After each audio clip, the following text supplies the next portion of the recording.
I'm WWE Hall of Famer Hacksaw Jim Duggan. Tito Santana. This is Kurt Angle. This is Bret the Hitman Hart, and this is going out to Scott and Holly. You are listening to the Win Twice Wrestling Podcast with Scott and Holly. Oh, it's true. It's damn true. And this holds for everybody. Ho! Ladies and gentlemen, you are about to listen to the incomparable Win Twice Wrestling Podcast with your hosts, Scott and Holly. We always go over, brother, and that's the bottom line. Dig it? So sit back, relax, and prepare to be entertained. Hello everyone and welcome to episode number 69 of the Win Twice Wrestling Podcast. Holly. Yes. Episode 69. Yeah. It's a funny number, that, isn't it? Yeah. I wanted to try and find a show that would be slightly amusing and in keeping with the sexual numbered theme. And I'll be honest, I was, in many respects, firing blanks. Because apart from the Lita and Edge live sex celebration, there's not too many overtly sexualized things about wrestling. But you know, I think there was a happy coincidence that we found here. Yeah. So, happy being a strong choice of wording. But I thought that, you know, if I can't do something that's got it explicitly in the show, I'm just going to find something with a funny name. Yeah. Hence how we landed on this. Insurrextion 2000. Because it sounds a little bit like erection. But it's also in the happy space for you in terms of the show period. So still got a lot of your favourites very much in the mix. It was in the UK. It was filmed at Earl's Court, which, my God, does that look run down from outside? But we can dive into that as we go into it. But safe to say that you had little to no knowledge of this event even happening, let alone seen it. None. Correct. Okay. Yeah. So when this was put before you as a suggestion, given the time period, you're thinking, could be all right. Could be all right. Change of pace from what we just came from with the NWA. Thank God. Well, we'll be going back there at some point, I'm sure, so don't celebrate too soon. But with it being another UK-based show, that felt quite a lot of serendipity about it, dare I say. Big word for this time of the day. Yep. I've used a lot of my long words with more than 3 syllables up during the course of my working day. Just used all my words. So all the words. All of them. Not forget the long ones. All of them have gone out the window. I barely use long ones. No, that's... I'll leave that one. I will leave that one. Words. What were you hoping to see on this show? And don't say good wrestling. Good show, Yep. Something entertaining. Something entertaining. Yes. Not specific people, maybe? No. Or just... No. You just wanted to be entertained? It's all I ever want in life. It was just like... to be entertained. You were like Russell Crowe in Gladiator. It's just, are you not entertained? I wasn't last time. Well, you weren't last time. It was a paltry 3 on the Hollyometer out of 10, which is... it's hard to you know, really find a lower level than that. I mean, we have. Well, we have found lower levels during these recordings, actually. But hopefully this one doesn't sit in that group and it's a little bit higher up the chain for your sanity as much as anything else. I'm already on the cusp, so we'll see. I will say, though, actually, like I said, because I was looking for something mildly amusing, there was a little bit of, dare I say, titillation. I knew you were going to say that. What, that word specifically? Exactly, yes. Brilliant. I mean, it's the perfect word to describe it. I don't think I've ever used that word before. No. And yet you expected it of me, so we know each other. I mean, I've heard you say it before, but... I don't even think I've heard myself say it. We've definitely had conversations where you've said it. Oh, dear God. For sure. I can only apologise for those conversations. I don't even remember them, to be honest. But... Yes. It was, I mean, was it a sign of the times? Well, yeah, I think. And don't worry about it. The King was involved. Obviously. He was always going to be involved. Front and centre. Although there were a couple of amusing bits in that segment, which, again, we will dive into when we get there. So not to put the cart before the horse, let's set the scene, shall we? So the date for Insurrextion 2000 was the 6th of May 2000, funnily enough. Oh, it's a good month. The venue, was it? Oh, it's a good month, right, okay. I was thinking you weren't born in 2000, but you said month, not year. Oh, God, could you imagine? I'd be 24. Yeah. Oh, it's a great age, that. 25 is the best age. Yeah. Yeah. By the way, anyone who's interested to know why, just read that as she was getting piped a lot. I'm pretty sure it's the gist of it. Jesus. Am I wrong? No, not a lot, no. Okay. It's just having a nice time. Just an average amount. That's fine. Normal. Good. A normal amount. Normal. What was a normal amount? I'm not doing this. Okay, fine. Absolutely not. The venue was Earl's Court Exhibition Centre in London. And like I said, my God, did it look run down. The attendance, though, was 17,000. Pay-per-view buy rate not applicable, though, because it was a UK-specific show. I believe it was showed on tape delay in the States after the fact. And there was a tagline. Oh, God. I need you to buckle in for this one, because this might be the shittest one we have ever seen. Do you think? I'll let you be the judge, but I just want to take your face in for this one. So, London Bridge isn't the only thing falling down. Oh, God. Could you hear that? That was the eyes clicking in the back of her head. Who makes these things up? If I'm a betting man, Mr. McMahon, I'm going to put it square on Vinnie Mac's shoulders. That's so bad. His ample, definitely not steroid-assisted shoulders. It doesn't even make sense. No, there was a couple of references JR made in the show as well. I can't remember. I don't think I wrote it down, but I thought, well, that's not even a saying. Oh, no, I did write it down, but it wasn't because of the saying, but I think he muddled them up. Okay. Because he said something about all the King's men falling down. Oh, yeah. I was like, what? Do you mean Humpty Dumpty? Yeah, The 'cause King's they men didn't fall couldn't. down. They No. just couldn't put him back together. Yeah, they couldn't put a mashed egg together, and I'm not surprised, quite frankly. I think it's a valid waste of time, that. Well, quite, especially, and as Ricky Gervais said, don't send horses. Never send horses to do surgery of that level. That's not smart. So yeah, the show opening. We start off with the classic WWF Attitude opening video introduction before heading straight into the main promotional package for the show. Always going to be happy seeing the Attitude Era opening. Yes. Just always hits a sweet spot for me. 3 men, 1 goal. No, that isn't a comment from Holly's diary. Shut up. What? I said it isn't. You're fine. That was what it said. That's so bad, though. Tell me about it. God. As we see Triple H glaring into the camera while stood in a ring in what appears to be a fairly secluded, almost cottage-like location. It was really odd, really odd. We also see videos of cars being destroyed through vandalism and general rioting. The video package continues to inform us that as this event... I've written it down correctly as well. I've just said it like a bag of dicks. That at this event, we will see a triple threat for the most prestigious title in all of wrestling, the WWF Championship, which will be up for grabs between Triple H, Shane McMahon, and The Rock. Oh, that was a confused noise. So straight away, as you would expect, with a promotional package, they're going to tell you what's happening on the show. Yes, that's fine. This, at least, if it's one match that they've The kind main of event. said, that's fine. I don't mind. I don't think they actually cover any other match, do they? So I that was don't the only think they did. spoiler. No, yeah. Which is, again, I'm fine with that. Knowing that this was the main event, Yes. because all we got from Netflix, because that's where this show is uploaded, was the still frame of Edge. So we know at some point, assuming it's from the actual show, Edge is on the card. Yeah. You've now seen this is going to be the main event. Yep. Optimism levels. Talk me through them. Thrilled. Absolutely thrilled. So my guess is going to be, I don't want to say twofold, it might be threefold, and it's not because it's a triple threat, although that is one of the issues for you.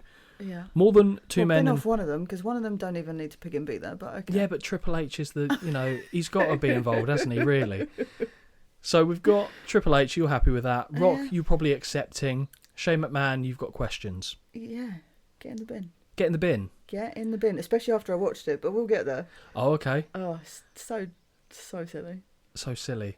I'm being polite, by the way. I'm not swearing. I'm being very polite. Oh, is this like you turning a new leaf, trying to... No, it won't last long. I'm just trying to not do it in the first 8 minutes. That is it been 8 minutes? Well, at least you're looking at the timestamp, so that's good. I think none of these 3 men will come out as the star of this show when all is told. I think we'll be in full agreement of who the star of this show is. Go on. Earl fucking Hebner? Oh my God, thank you, yes. Obviously it's Earl Hebner. Thank you.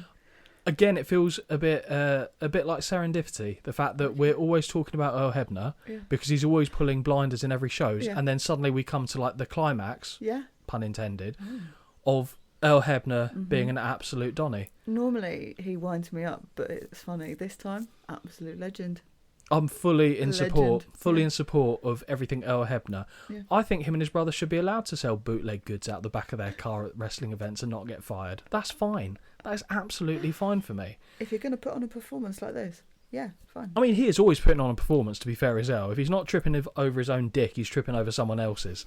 And at this show, it was premium. Top notch. It really was. And the fact that, like I said, through the shows that all the ones we've covered where he's featured, he's had something in every show. Absolutely. Which we've latched onto. Yeah. And then it's kind of culminated in this bit where even the commentary team are talking about Earl Hebner being a corrupt ref and crooked and all this stuff. Fantastic. So a real culmination that we get to look forward to later in the show. Mm-hmm. What do you make of the opening package? Short but sweet, at least. Yeah, fine. Yeah? Yeah. Okay. Right. It continues to inform us that this event, we will see the triple threat, One of these things is not like the other, Holly, and it ain't Triple H or The Rock. That's all I'm going to say about the main event. The VT displays a slow panning... Ooh. Oh, a slow panning box. Yeah, that is right. Because it was like a kind of shot. It was like, James Bond when he comes in through the eye, except it's just a screen. Yeah. A slow panning box featuring instances of the three men attacking one another in the weeks leading up to this show. Pretty much it. More rebellion, more rioting, and I don't mean Rebellion, the UK pay-per-view, that's another event entirely. And the final image we see is Triple H walking away from a car that has been beaten until it is unrecognisable, and it is ultimately exploded. Mm-hmm. So manly. God. Oh, I know. Just to be that manly, just to have cars blow up in the background and you not give a shit. It's almost like he wasn't fucking there. Anyway, the show logo of WWF Insurrextion appears on screen, and the emphasis is on the specific gigantic letter X. Yes. Because things are going to get maybe a little X-rated later on. But did they know that? Yes, they did. They booked it. Absolutely. I will say, actually, though, I did quite like the... not the motif, but the colour scheme was nice, to be fair. The red and black. Yeah, fine with that. Fine. But what I did appreciate as well was the fact that they had the X logo from Insurrextion everywhere. Yes. Like on the microphones as well. It wasn't WWE microphones. No. It had the X on it. Yeah. And I think I'll comment on it later. I thought the X represented something else. So if I don't mention it later, I'll explain. I mean, I've mentioned it in passing before, so you know it, of its existence. Okay. And when I get there, you might go, oh, yeah. People, she looks terrified. That's all I'm saying. I've had a hard day. I've also had a hard day. I know, but you have a brain that works. Oh, look at those compliments. I know, right? I tell you, that's going to be the biggest compliment I get this year. I have a brain that works most of the time. We now head live to the arena where a packed UK crowd display their signs for the camera to see as the fireworks signal the start of the show in earnest. Holly, what do you think of the red and black colour motif? Yeah, I like it. Yeah? Yeah, I like red and black. It's great. What has been your favourite of the coloured schemes? Or coloured schemes? Coloured schemes that we've seen. Oh, I don't know. What jumps out, at least? Forget favourite. When you think of a show that we've seen, what jumps out to you the most? It's so basic, but I'm just a big fan of the NXT all black. Oh, okay. All black with like the... Fine. Yeah, that's for me. I like that. I agree with you in terms of how the ring and all that stuff looks. I was thinking more about the presentation of the show. And the one that jumps out to me, not because it's necessarily my favourite, just because it's... Purple, but... It is. Mm-hmm. But the WrestleMania 13, obviously being purple, that straight away jumps out to me for some reason. And like I said, I'm a fan of purple, but that's not necessarily for a good reason for that show, because that show was wank. Yes. But onwards and upwards, hopefully this one was a better one. And, it was. By how much, I guess we'll find out. After a few moments of scanning through the crowd, we hear the welcome voice of good old JR, who introduces those watching on Sky Box Office to Insurrextion. This might be the most number of signs I have ever seen. Yeah. Just a sea of paper. Now, I have said this before, and I don't know even on here, but I've said it to you in person. If I was at something like this, and there was someone in front of me with a sign, my hand is going through it, like... Because if I can't see, because you've got a stupid sign in front of you, I'm breaking it. Absolutely not. I think the quote you actually said was, I would rip their head off, but yes, that's a more tamer version. I feel a bit more level-headed right now. Yeah, I mean, what you're going to do in terms of someone's going to sue you for breaking paper, this isn't American. That's not how it works over silly. here. And you can barely see the people in certain areas. It's so noticeable. And I know the Attitude Era was rife for it, but this one I was like, oh my God. Probably because the UK security don't care. So fine, let in what you like. And they did. I saw some of the people. Good God. One in particular caught my eye as we see a light-up Brahma bull We actually see it later on in the show as well. I don't know if it was or if it was just glitzy red paper. Oh, I but see. It looks like it lit up. It looked like it had LED things all around it, which was actually... That would have been far too clever. Yeah, it's true. Yeah, no, that's fair. LED strip lighting back then. Well, it wasn't strip lighting. It looked like they'd individually put red lights in, because I'm aware of the time. Did. Yeah, I don't know. Well, guess we'll never know. If you're listening and you had that sign, please tell me. If that was you. If that was you, Joe in How row... did you make it? Yeah, who was in the nosebleeds, please come back to us. That'd be great. No time to mess around as we head straight into the opening match of the night. Mm-hmm. You hear the opening theme? I was happy. Bet you were. So match number 1 is Too Cool versus Perry Saturn and Dean Malenko. No. Wait, hang on. Well, hey, Holly. We are certainly kicking things off with a bang as Scotty 2 Hotty and Grandmaster Sexay make their way to the ring. But Holly, what's better than that? I'll tell you what. Saturday and Marengo. Come on. As soon as I saw it was them, I think I even texted you straight away. You did. I was like, oh no. Uh-oh. You did. For someone who doesn't like spoiler alert, straight away. I'm so sorry. Straight away. But I thought it would make you smile. It did. That's right, ladies and gentlemen. Perry Saturn and Dean Malenko are back on the Win Twice Wrestling podcast. Long missed. It feels like a while since I've said Saturday Marengo. So long.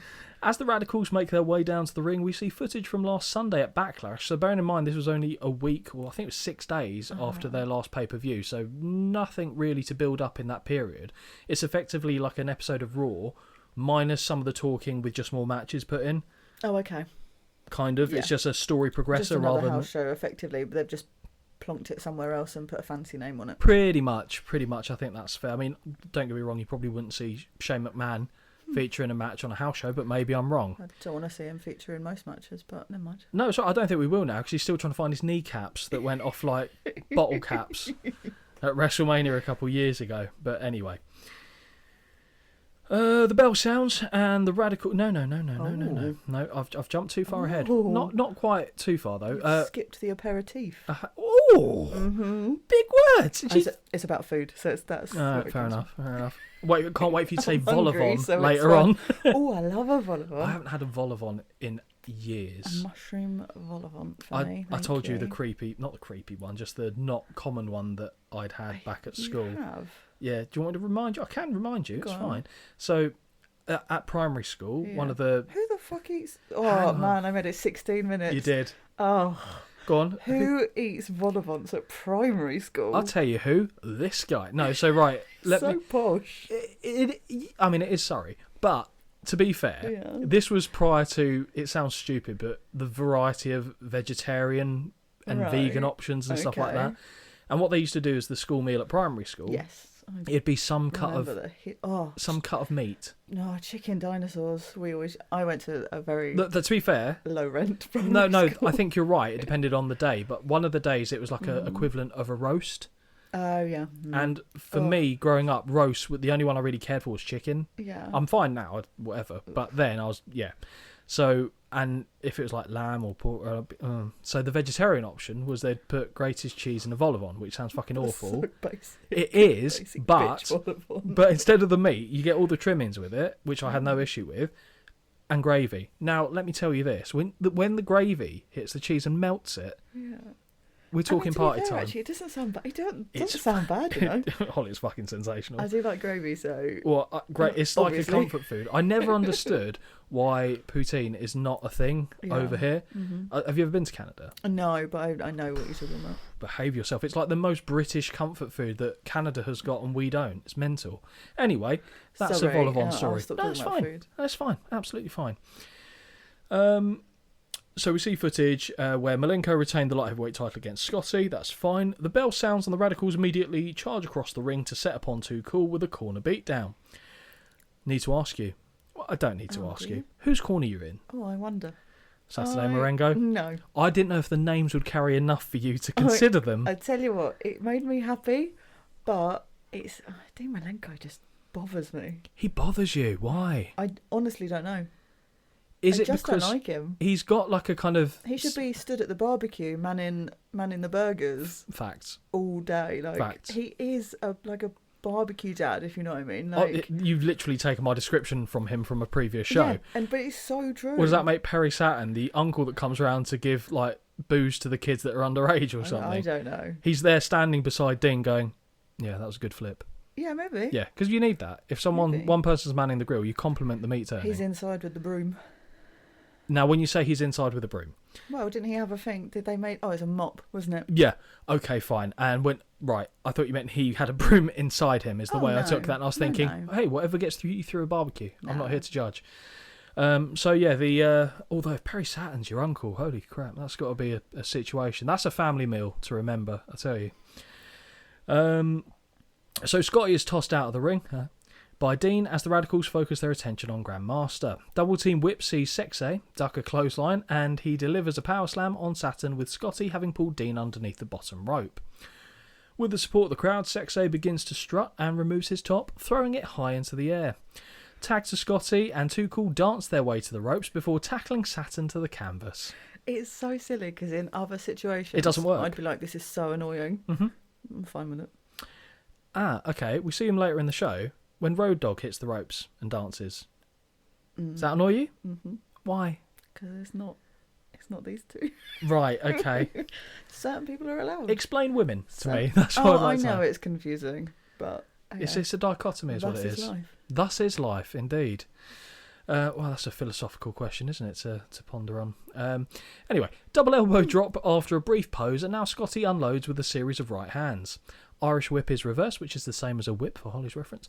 But Scotty blocks the hip toss attempt, fails with one of his own before lifting his leg over the back of Saturn's neck, flipping over, ducking a clothesline, then ducking too early off a whip, being whipped himself, and then knocked down to the canvas with a back elbow. Thanks, Scotty. That's very good, though. I'm impressed. Thank you. Saturn places his boot on the cheek of Scotty, the one on the face, before tagging in the light heavyweight champion. He whips Scotty to the ropes but ducks too early and is caught in a side headlock that he pushes off from. Scotty slides between the legs. I don't like it when it's my name. Saying slides between the legs makes me feel like I'm doing something very inappropriate, and I'm not. On this occasion, finds his kick caught. He's spun around, misses with a wild clothesline, and is put down with a side Russian leg sweep. That also sounds like a sauce, doesn't it? Could I get that with a side Russian leg sweep, please? Yeah, but it's not something I'd want with my steak. Oh, what about on the salad? Do you want a side of Russian leg sweep on that?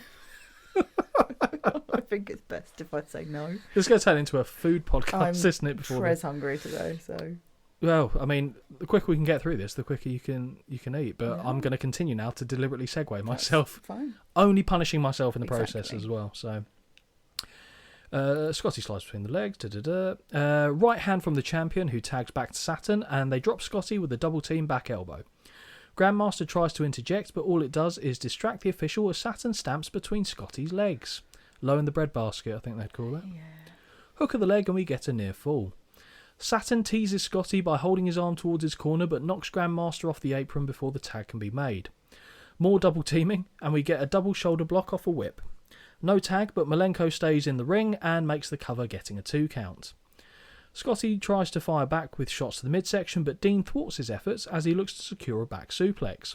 Scotty lands on his feet and runs Dean right into his partner on the apron, knocking him down to the floor. The official goes to make the count on the O'Connor roll, but Saturn pulls him out underneath the bottom rope.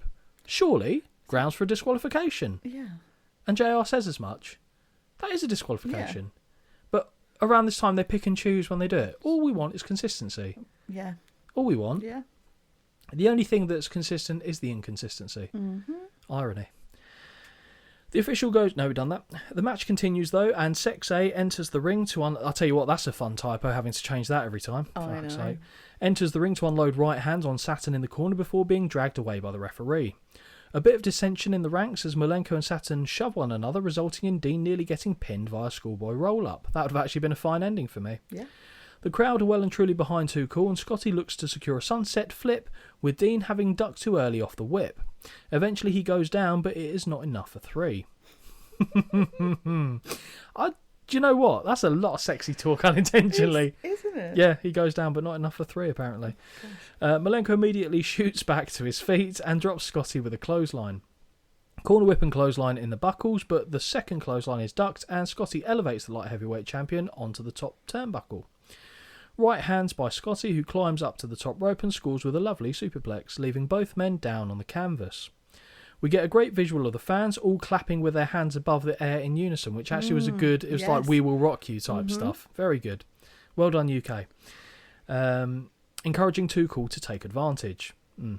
Both men crawl to their respective corners, making the tag, and Grandmaster is a house of fire, knocking down Saturday and Marengo with right hands. Thank you.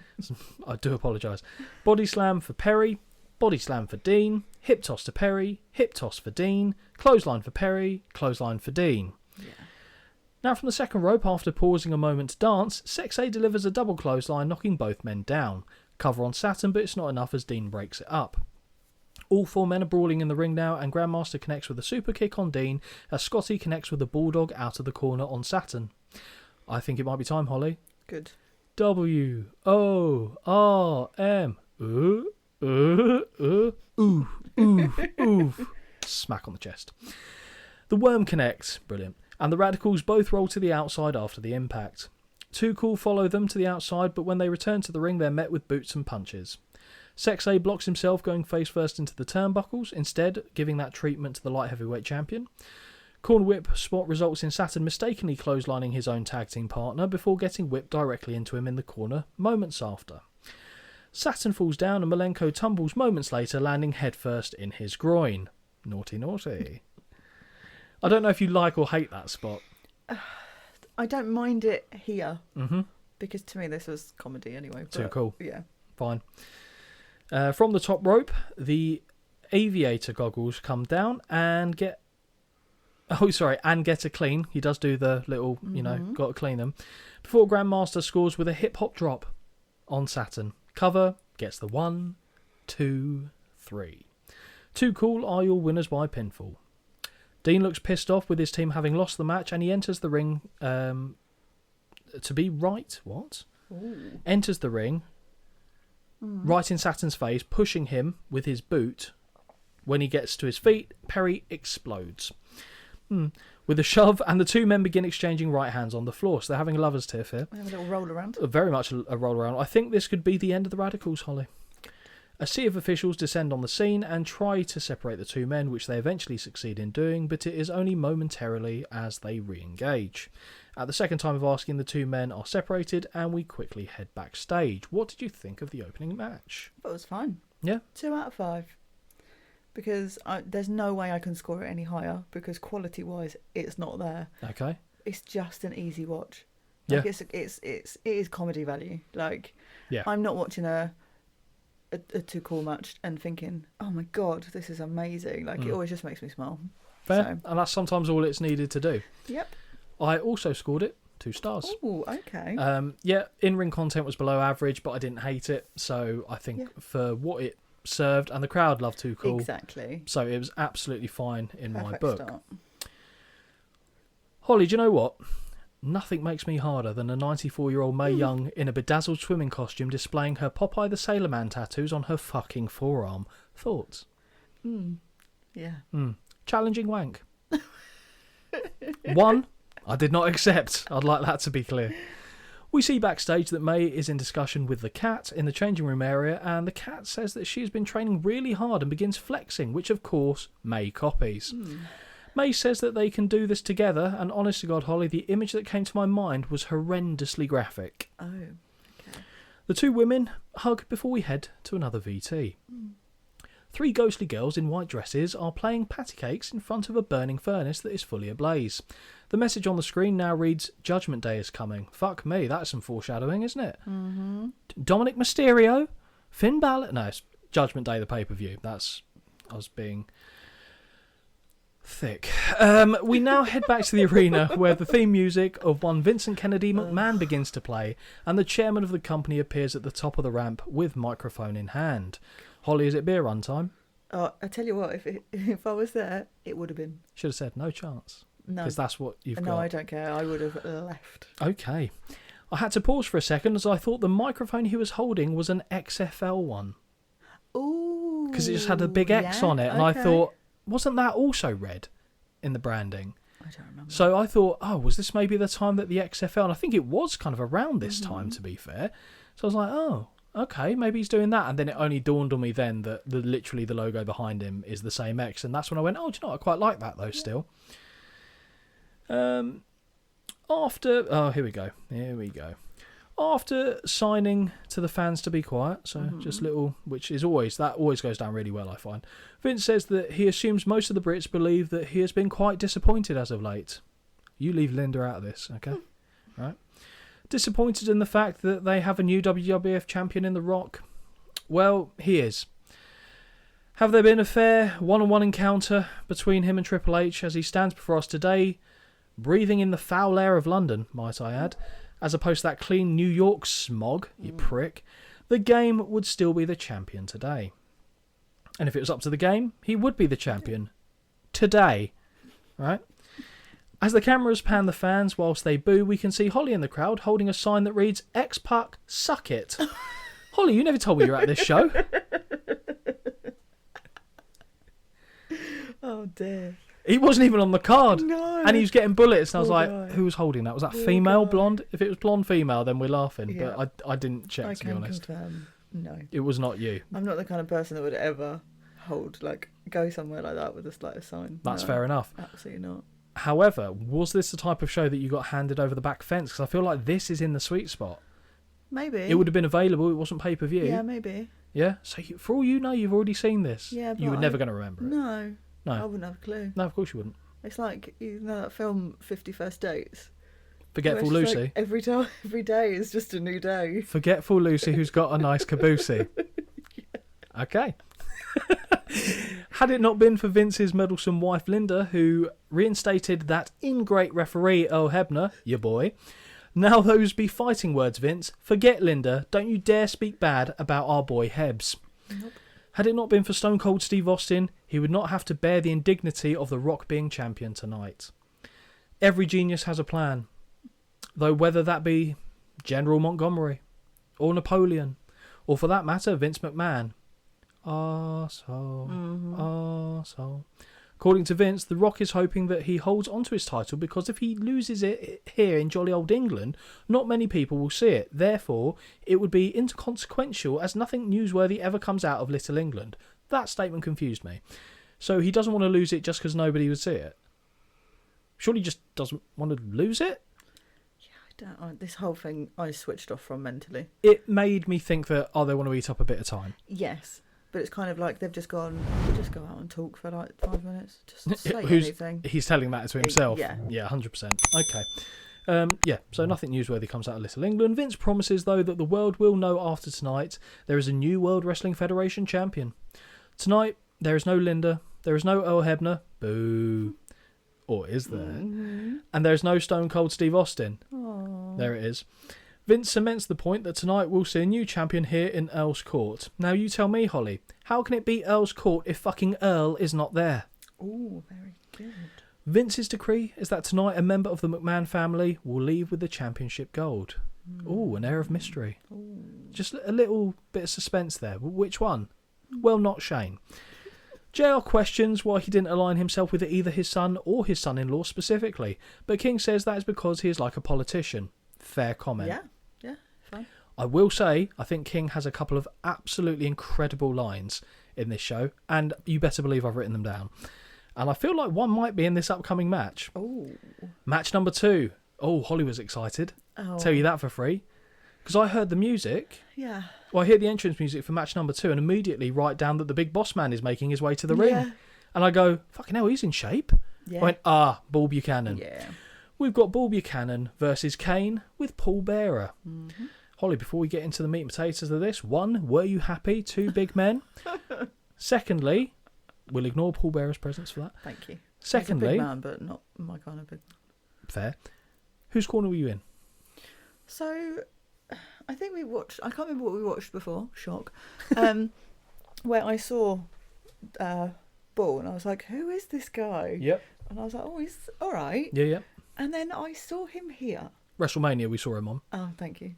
And I don't know. I remember him being better looking. No, he's not good But looking. I was like, oh no. So He's in good shape. Oh, he's in phenomenal shape. Athletic. But not for me like that. So Kane. yeah. Okay. Even fine. if he was in to be fair, even if he was probably still good looking, it'd still be Kane, I think. Fine, that's absolutely fine. As Buchanan makes his way down to the ring, not Neil, we see footage from last month. I don't like that man. No, I know you don't. Talk about that man. That's a story for another Never time. meet your heroes. Never meet your heroes, and Neil Buchanan is the point of reference. That is amazing. We see footage from last month where he and Bossman handcuff Kane to the ring post and smash a chair over Kane's hand, allegedly shattering it into hundreds of pieces. Get the King's horses and King's men on that one, shall we? A great reception for the Big Red Machine, who makes his way to the ring alongside Paul Bearer. I will never look at this man and understand what I am seeing. He is human-like, but you can just tell something isn't quite aligned in the genetic coding for Paul Bearer. Oh, it's a fat controller from Thomas Tank Engine. I thought you were just going to say he's a fat and then stop at the end of the first syllable of the next word. I don't save that word for special occasions. Oh, you do? Good.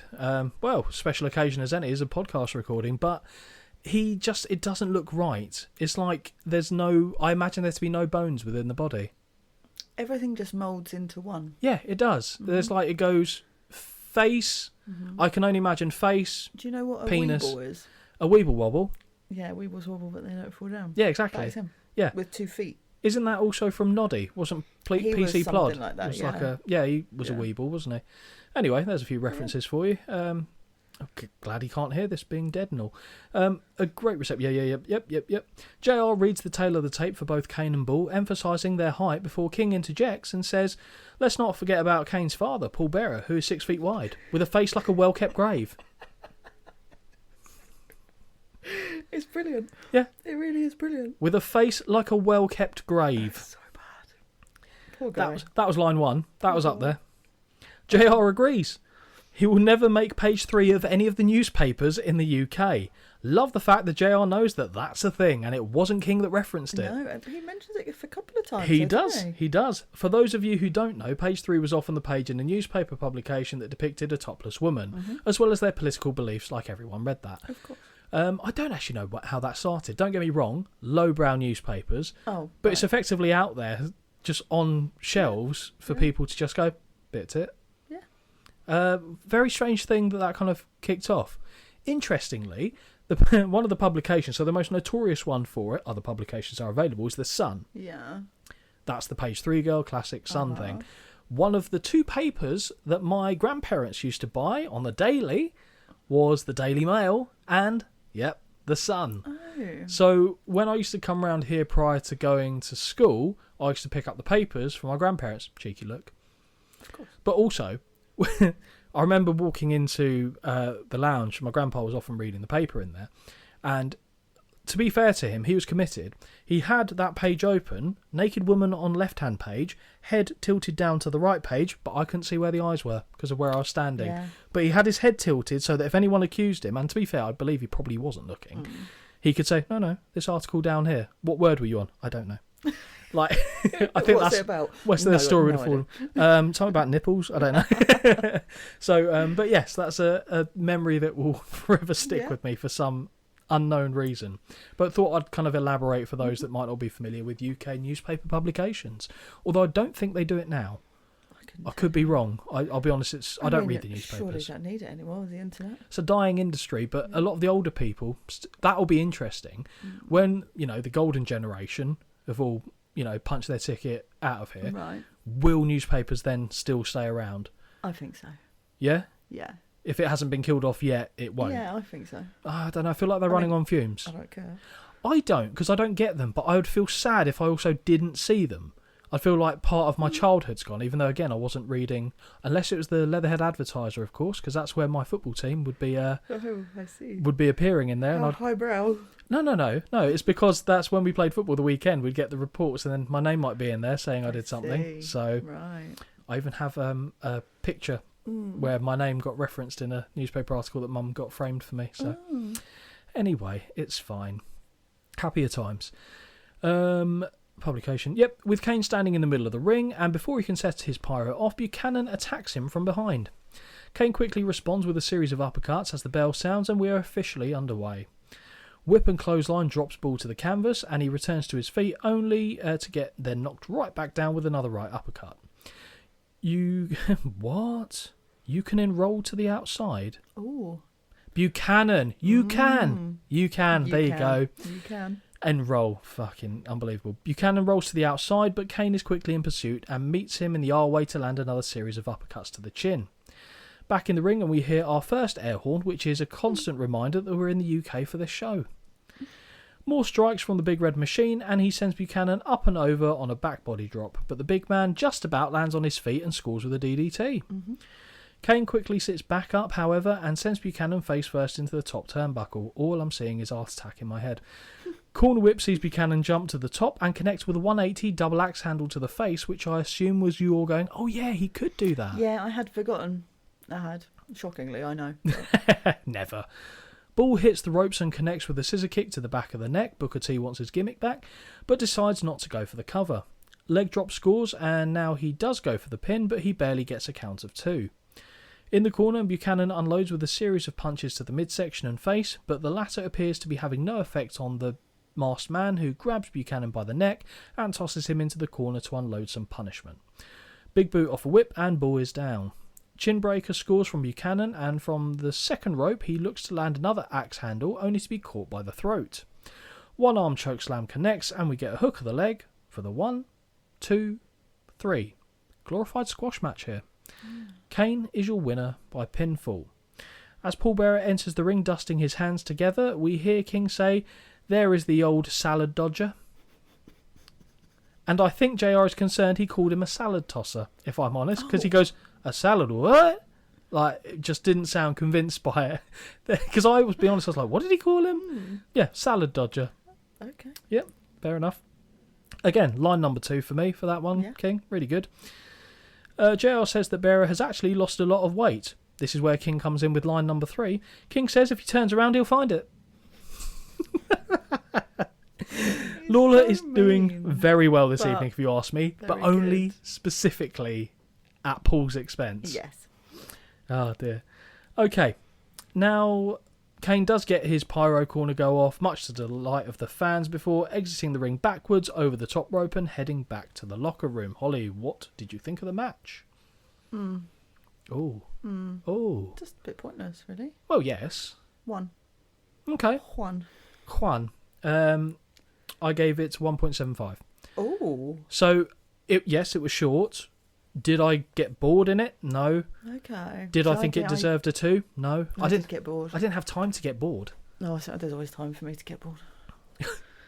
I don't know what to do with that, to be honest. There is always time for me to get bored. Yeah. It's a weird flex. Oh, but, I don't know. Hey. But it doesn't matter how short it is, I can still get bored. Hey, well, fucking hell, that. Oh. Well, there's a Oh. sex joke to be made there, isn't there? Like, just 2 pumps, I was bored after the first pump. Like, it's no good. No good, I'm afraid. So, yeah, 1.75 felt like a fair score to me. I think I nearly went to 1.5 and went, no, he jumped to the top rope. Yeah, but that was it. Yeah. That's why I gave it 0.25. And all the jokes about Paul Bearer really helped, I'll be honest. Yes, let's be clear, like, that did help, but not for me. The cameras take us backstage where we see Stephanie McMahon, and by the way, audio doesn't accept Stephanie, however you say it. It'll put Stefan and then stop. What about if next time you just do Steph? Does that work? No, it does Steph as in short for Stefan. That's all right, phonetically. Yeah, but sometimes when I'm reading it, if I don't quite know what I've tried to put there, it's causing me a mess. Oh. So I have to go back and kind of curate it a little bit. Yeah, tell me about it. The cameras... Yep. No. The cameras take us backstage where we see Stephanie McMahon sat with her legs over her husband's lap. Yep. Triple H says that it is great how much confidence Vince has in him regaining the WWF title. But what feels even better than that is that he considers Triple H to be part of the family. Stephanie has a look of concern on her face because she thinks Vince meant him and not Shane, but as Triple H goes to question this because she's not sure, we cut to a shot of Earl's Court Station. What do you think of Stephanie's hair? Fine. It was... How do they make it, like, dry and wet looking at the same time? I don't know what that technique is called. But it had a little wave to it, not crimped. No. But it looked like wet, even though you know it's crunchy because of... So what's that called? I don't know. Right, Holly, come on. Yeah, I don't know everything. Tell me what's wet and crunchy, okay? It would have had like mousse or something. Okay, in it fine. That would do that. Okay, well, that'll do. Yeah? That's all I needed. That's fine. Okay. Yeah. I should make it up. Well, how would I know any difference? Fair. Unless you Okay. say she puts lard in it from something, and they'll be like, well, maybe not. Is that a thing? Not lard, no. What is? Put lube in hair and it is wet look. Was that stumbled That's upon? that's a common thing. If like Okay. you see people with like wet look hair, Yeah. it's 100% lube. Can I? My question, I guess, not to you specifically. No, not to you specifically. No, you don't need that. Is whoever did that first? Yeah. I don't know. What do they think they were doing? I don't know. Just trying it? And also, then, do you share that secret and be the lube hair person? I don't think it comes across as weirdly as you're thinking it comes across, because Okay. it would have, like, I've watched like vlogs and stuff of hairstylists, Yeah. and it's so casual. It's just like, oh, just get But this. there and must do have been it, but- a bit of a giggle when it was first done, I would have thought. Or is it just me? I don't know. Maybe. Maybe it's Probably just me. when it was first done. Yeah. Okay, fine. Straight into match number 3. No rest for the wicked. Yeah. We get Road Dogg with Tori versus Bradshaw with Farouk. Holly, whose corner were you in for this one? I wonder. Bradshaw? Yes.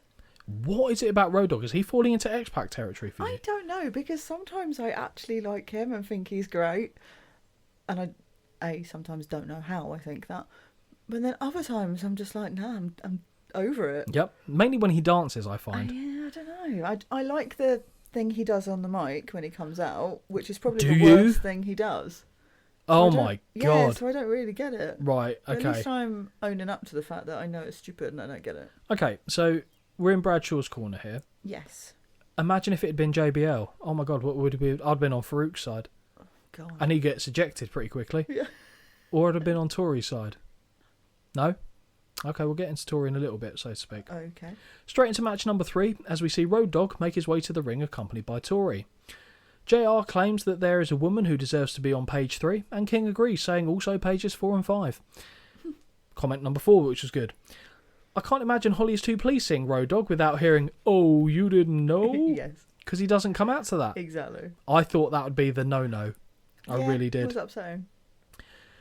Great pyro from the DOGG, who now has microphone in hand to address those in attendance. Oh, God. This is the only part of the thing I liked. He welcomes London to the doghouse. Fine. Yeah. Stop. Okay. I think he now tries to rap, which is piss poor to put it mildly, before changing it up to say he's got 2 words for us if we're not down for that, 2 tears in a bucket, fuck it, or whatever. Shit. Stop it. Weirdly, the thing that made me feel a bit icky about it all was the fact that she literally follows him round and tries to mouth some of the words, but I didn't spot that. clearly has no clue what he's about to say, and it just looks off. I don't think she's good looking. No, okay. No, but Yeah. when I see her, I do go, that's a lot of leg. Oh yeah. But I go, there's something about her. I know she's supposed to be there like, oh, she's a sexy lady. And I go, even back when then, I was like, not really. Okay. She's a bit too, it borders that kind of threshold. Low-hanging fruit. No, actually. No, I Ooh. don't. You do know my low-hanging fruit rule. No, like the too masculine Oh, okay. in terms of like the facial facial structure. It's the same thing that, and I'm aware she is attractive, but I don't see it that way. It's Tiffany Stratton. Okay. Because she's got such Oh, a yeah, we've talked about fierce this before, yeah. jaw shape and head shape in general. But I'm also aware she's a pretty girl, but I don't think she is, kind of Right. thing. Okay. I know I'm in the It's just minority a- on it. Yeah, Well, it's preference, isn't it? personal- Yeah. But to be fair, when you're a teenager, you just want a bit of anything, to be fair. So, I mean, yeah, I'll be honest, I don't think either one of them are kicking my door down, so I think it's fine. So anyway, after Road Dogg helps me lose my will to carry on, we get, fortunately, his opponent for the night, Bradshaw, who's, of course, accompanied to the ring by fellow Acolyte, APA member Farouk. As soon as he hits the ring, he begins clubbing away on the degenerate until Tori grabs him by the hair. This is what we call a mistake. Yes. She backs herself into the corner until Road Dogg makes the save, a little bit too late, but here we go. The bell sounds and we are officially underway as Bradshaw falls out of the ring. Farouk appears to have joined the commentary team, and his first comment is, "This won't take long." He is not wrong. He ain't wrong, He is is he? not a man who's wrong. Face first into the steel steps goes the dog, and now Tori finds herself between both members of the APA and has to be rescued by a very handsy referee. Very handsy. Very handsy Wonder indeed. who he's been taking lessons from. Oh, God. Road Dogg again attacks Bradshaw from behind, but now the APA double team him as the referee tries to regain control. Is that not a disqualification? What's happening? Surely, yeah. Bell went. It looks like Farouk has been banished backstage, so he's correct. It wouldn't take long at all. They flew him over here for this. Great. In frustration, Bradshaw shoves the referee, but is again blindsided by the dog. Is that not a DQ? It's like 5 DQs. Mm-hmm. We return to the ring where Road Dogg ducks too early off a whip and is clubbed down to the canvas, where he also eats an elbow drop for a 2 count. Road Dogg is introduced to the buckles before being whipped hard across the ring into the opposite corner. Suplex and float over lead to another count of 2 for the Big Texan. Steve kicked. Stiff kick. Stiff kicked. Stiff kick to the spine and a big right hand to the ribs has Road Dogg in a great amount of discomfort. What have you... I've got a... King starts using, like... not rhyming terms. What are they called? Like Cockney rhyming slang. Oh, okay. Even though it's not really Cockney rhyming slang. Yeah. When he talks about being on a Leo Sayer. Oh, okay. All dayer. Yes, it is an all dayer. Great. Also, Leo Sayer getting a reference on a WWF show. I know. Weird. And also the fact is you can tell how much I enjoyed this match by the fact that I heard anything that was said on commentary like that. Oh, wow. Bad time. Bad time for this match. It's not... Well, actually, it is kind of doing the Holly W so far, so we'll see if this actually lands on that spot. More strikes are dished out in the corner before a second hard corner whip sees the dog rebound out and hit the canvas hard. Swinging neck breaker finds its mark, and this also gets a near fall. Torture rack by the Acolyte, but the dog fights his way free with right hands to the top of the head. However, he only succeeded in running into a big boot when he hit the ropes. Another elbow drop lands to a 2 count. After passing out instruction in the corner, Dog gets whipped into the buckles once more, clearly talking to Bradshaw, but gets his boot up on the charge. He ducks a clothesline and scores with the DDT, resulting in both men being down. The Dog drags himself to a cover, but it is not enough for 3, and why I've got in my head a dog wiping their ass on a carpet when I wrote that, I don't know. Kick to the midsection, and Bradshaw is setting up for a powerbomb, but it is countered into a back body drop.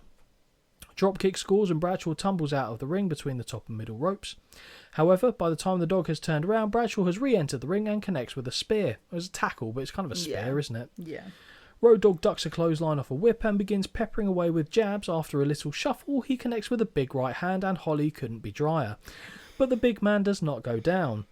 Another wild clothesline misses, and the Dog scores with a flying forearm, putting his opponent down, where he connects with a shake, rattle and roll knee drop. Oh, Holly likes that one. That's the only one I don't mind. That earns him a near fall. I don't know why. Honky Tonk Man flashback. I think so. Bradshaw is whipped into the buckles, but moves out of the way of the charge and levels his opponent with a clothesline from hell. Before he can make a cover, though, Tori is kicking away at his ankles from the apron. He turns to address her and manages to block the slap catching her wrist. So, that was good. Well played. Tori drops off the apron while still having her wrist held, but this leaves Bradshaw open for a schoolboy pin, which he manages to kick out of. Road Dogg ducks under a clothesline and connects with a pump handle slam. He hooks the leg, and we get the 1, 2, 3. Road Dogg is your winner by pinfall. Holly, my question to you is, why didn't they just let him have the win off the roll-up? Yeah. Why do you need to then do another move? I don't know. I didn't like this. Yeah, it's not good. No. Not good at all. Didn't care. Still don't. No, I mean, I cared a little bit more than the match before because it had a bit more content. Okay. But... Okay. Like 1.5. 1.25. Okay. We've crossed streams. Fair. As it were. Yeah, really didn't care. I struggle when it's not a tag team match to give a shit about what the Acolytes do, unless it's a backstage segment. When it's one of them, I just go, I don't care. Yeah. If it's Eve, I care more about a JBL match than I do a Bradshaw match, unless it's a tag team. Okay. I care more about a Ron Simmons match than I care about a Farouk match, unless it's a tag team. It doesn't just doesn't hit the same. I feel like we saw Bradshaw have another singles match on another show, and I didn't care for that either. But I'm misremembering exactly what it was, the circumstances. But again, can't tell you. I was turned off. So 1.25 from me. Okay. We head backstage where a frosted-tipped Michael Cole is standing beside the bathing suit-wearing fabulous Moolah and the banana-peeling Terry Runnels. In a sad turn of events, we're informed that tonight we will see an arm wrestling contest between Terry and the Cat. First we learn of this, I think. Yes. Thoughts? Why? Why is a good question. Not one I can answer, but a valid question. Did part of you inside die when you heard that? Yeah, and then I'll be honest. I have said this before, or I've thought it before. I don't understand where she got her boobs done, because they're not on her chest. They are so high. It's like in her... Is it the clavicle? Like up here? They're so high. It's weird. It's bizarre. Well, to turn a phrase, the tits were high and they're holding on. It's just odd. They also had an argument as well.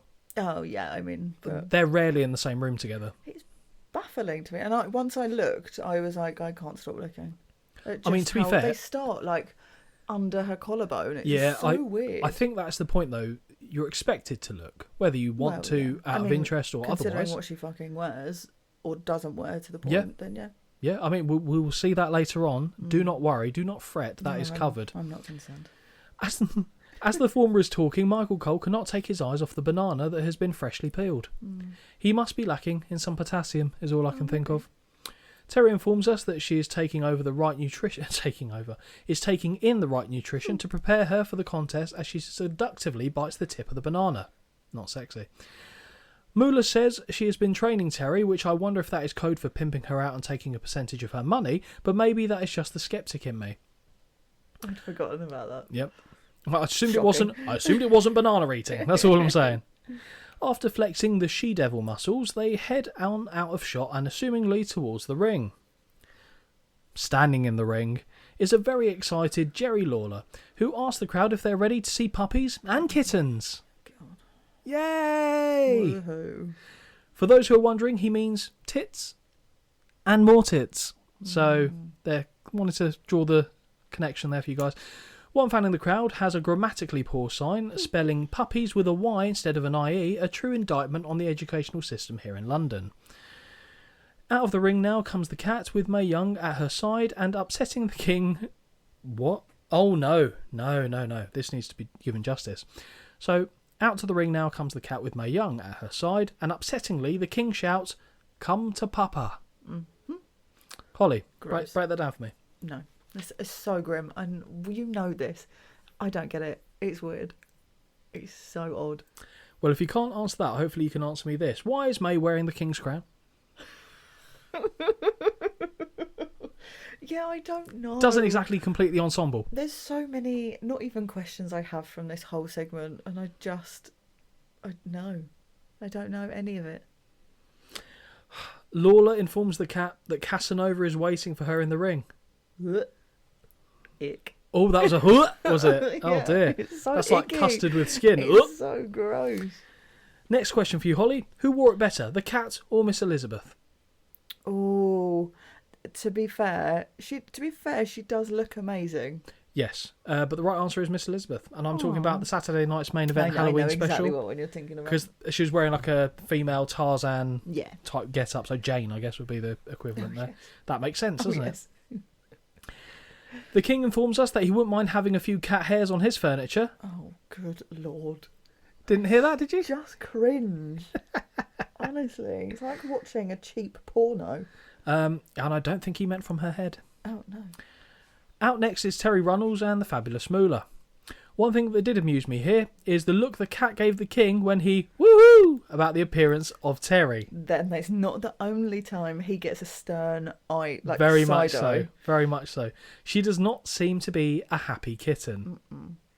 See what I did there? Yeah, I did. Had Terry Runnels been on the Titanic, not a single soul would have perished, for she could have saved them all with her flotation devices.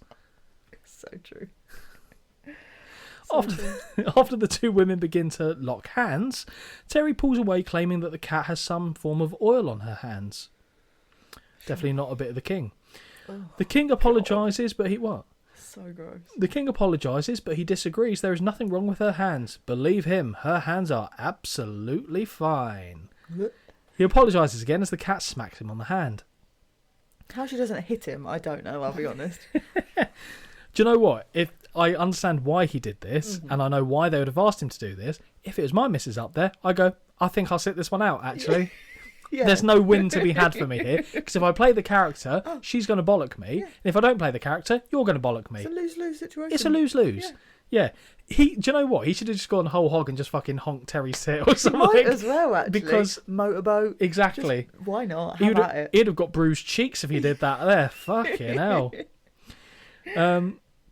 Anyway, right. So they lock up for a second time, and once again Terry disengages in order to rehydrate. Very important. Very important. Super important. On the third attempt, Terry begins to stretch, but it isn't easy to do those stretches in tiny pants. I don't know if you've ever done that at the gym where you've gone, you know what, I can't stretch with this. Whoosh, straight off. I can confirm. Straight off.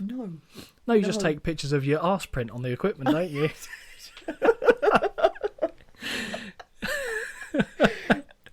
I can't not deny that. It's too funny not to, though. Oh, it's definitely funny. It's one for the fans, for sure. There you go. That's something we can set off for the fans out there. An arse print. So on the third attempt, so she whips it off, and the crowd very much are in approval of that. The fourth attempted lock-up is this time broken by the cat, who says she needs to warm up her arm again after given the length of time it's taken, and Mae Young Julie begins to massage the limb. King nearly gets distracted at a "We want puppies" chant, but manages to return his attention to complete the countdown so the arm wrestling match can begin. The two women pretend to go back and forth until Terry spits in the eyes of her opponent. Mm-hmm. As she is a fraction away from winning, Mae snatches the bottle out of Moolah's hands and tries to drown the horny little she-devil, resulting in a victory for the cat. Mm-hmm. Cats don't like water. I think we can agree on this one, though, that there are no winners in this one. No, not yet. No. In a moment of frustration, Terry pulls the cord on the cat's top, causing her to have to use her hands as a human bra. Mm-hmm. I don't just hate those moments, honestly. To show that she isn't fazed, the cat decides, nah, fuck it, and just releases the hounds for those in attendance. Don't see it on camera. Do you know what? I also think that is a FU to her man. Or is that what you'd have been doing? So if your man was doing that... No, let's be clear, I wouldn't do that. Well. But I also think if, he's fawning all over someone else, she's probably also just gone, have at it. Have at it. Yeah. Have at it. Well, all they can do is look. There'd have been a queue, yeah, to be fair. So. Like a butcher's counter. Oh, yeah. Yeah, very much so. The cat gets the win there, and then the fans get a win, although I didn't see it, so... She barely covers them up when she walks away, though, either. Yeah, I did check to make sure, and she does. There's not a stray sight of areola that I could see on this one. JR suggests that King nearly had a seizure, and here I was thinking he nearly had a stroke. Oh, my God. Come on now. Bad job. Come on now. As JR so eloquently puts it, we go from the puppies to the... Sorry, I need to keep my food down for this. We go from the puppies to the big old cheeks as we see backstage Rikishi smacking his ass. Alongside, I tell you what, that's a dangerous wank, isn't it? Seeing the cat do that, go backstage, and then seeing fucking big man smacking his ass. Yeah. Market for everything, but it's not my market. Alongside his tag team partner, Shokishi, who's wearing the same get-up. God help us all. Holly, I need to know the exact succession of thoughts that went through your head when you zoomed out, or you didn't zoom out, they zoomed out. If only you could zoom out. We see Rikishi stand next to his 7-foot-tall brethren, showing just as much cheek. Yes. I had, obviously, unsurprisingly, forgotten this was a thing. And as soon as I saw it, I died a little bit inside and went, oh yeah, I do actually vaguely remember this. I just, no, I don't want to see it. No one wants to see it. No. I'll be honest, I don't think Big Show wants to do it. Well, no, probably not, but... I mean, this was before his phase where he started doing the Hulk Hogan impression. Very good Hulk Hogan impression, by the way. Okay, I don't... They called him the Showster for that, I think. Okay. Although, now I think about it, Hulk Shogun would have been very good. That would have been good. There you go. Anyway, missed opportunity, because I certainly don't want to see it now. As they're walking through the car park, the camera pans see the hardcore champion, Crash Holly, hysterically laughing at the sight of the two men. There. Fine. Elsewhere backstage, we see The Rock walking, carrying his what? God, this guy. What? He's the only one I know, so I shouldn't really be annoyed at him. Fucking hell. That bit doesn't get old. That was over a year ago, this guy said that. I don't care. No, apparently not. No. Apparently not. Some grudges never die. Well, quite. And some feuds in wrestling also the same way. So we see him carrying his gear bag, wearing sunglasses indoors, and smelling all of the farts in the building in one go. Thank you. I like that you're using that terminology. I know Makes what me my happy. co-host thinks. Makes me happy. We now get an on-screen graphic of the upcoming tag team match, and we head back to the arena so the action can begin. Next match, the Dudley Boys versus Rikishi and Shokishi. Now, I'll tell you how unhappy I was about having to put Shokishi in, because it didn't know what the fuck I was trying to say for that. I just put show. My favourite one for Rikishi was Ra, quiche. Oh, okay. Yeah, so it's like a celebration of an egg-based product. Oh. Decent. Rikishi works on mine, but it's always in capitals. So it's always being shouted. Yep. Although my I don't favourite, care. That's fine. the favourite I think was what I text you on Sunday, was periodically instead of Shane McMahon, which it got, I'd say, 4 out of 5 times. Yeah. And then periodically it put Shame of Man. Yes. And Vince McMahon was very ashamed of Shane. Of man. Shame. It needs, what's her name, ringing the bell, just going shame as they're walking down the ring. You can tell how little I want to talk about this match, can't you? Yeah. Before we go into it, Yes. whose side are you on? Oh, I wonder. The Dudleys? Yes. You have never sided with the Dudleys, and that's probably because every time we've seen them, they've been up against the Hardys or Edge and Christian. Exactly. In fact, literally every time. Yes. Oh, was there an ECW one where they weren't? Oh, I don't know. One Night Stand. I don't remember. Yeah, I don't remember either. I'd have to... My gut instinct says there's a match I've missed somewhere in my mental archives on Yeah. that. But otherwise, I think they've I always don't been against remember. one of those two teams. Or both of them. Holly, before we begin with anything else, I think the only place we can start is the man going by the name of Shokishi. It upsets me in so many ways visually, as an idea, as a concept. The execution, I'm not a fan of. If you're going to do it, get into character. Because he's just himself. He's just the Big in Show someone's wearing a costume. nappy. Yeah. Yeah, No. stupid. No. As the Dudley Boys make their way down to the ring, we see footage from Backlash of Trish Stratus breaking my heart as she is playing tonsil tennis with Bubba Ray Dudley. However, this did not prevent her from being powerbombed through a table, but he got to sit there for a little bit to take it all in. I think I'll reference it later, but this is something I had on VHS. The Backlash was one of the shows that I watched over and over again, and it was one I've been meaning to add to us to review as well, because it's been so long since I've seen it. Yes. And just seeing that, I mean, I'll be honest, the promo packages in that show Oh, really? Oh, okay. for Trish, Yeah. yeah, very good, very good. And she was still quite new into the role at this point in time, but it was she was effectively, because Bubba Ray, to put it in context for you, had this habit of putting women through tables. Yes. Trish was trying to avoid this, so she was trying to seduce him. So this was when she was managing Test and Albert. Oh. Yep, so that's the opponents at that show. And, the vignette is like her going, oh, it's just not the same without you. It's got her polishing tables and stuff like that whilst wearing next to nothing, effectively. Oh, I've seen this. I'm sure we watched something where they did something like that. It might have been around, when would that have been?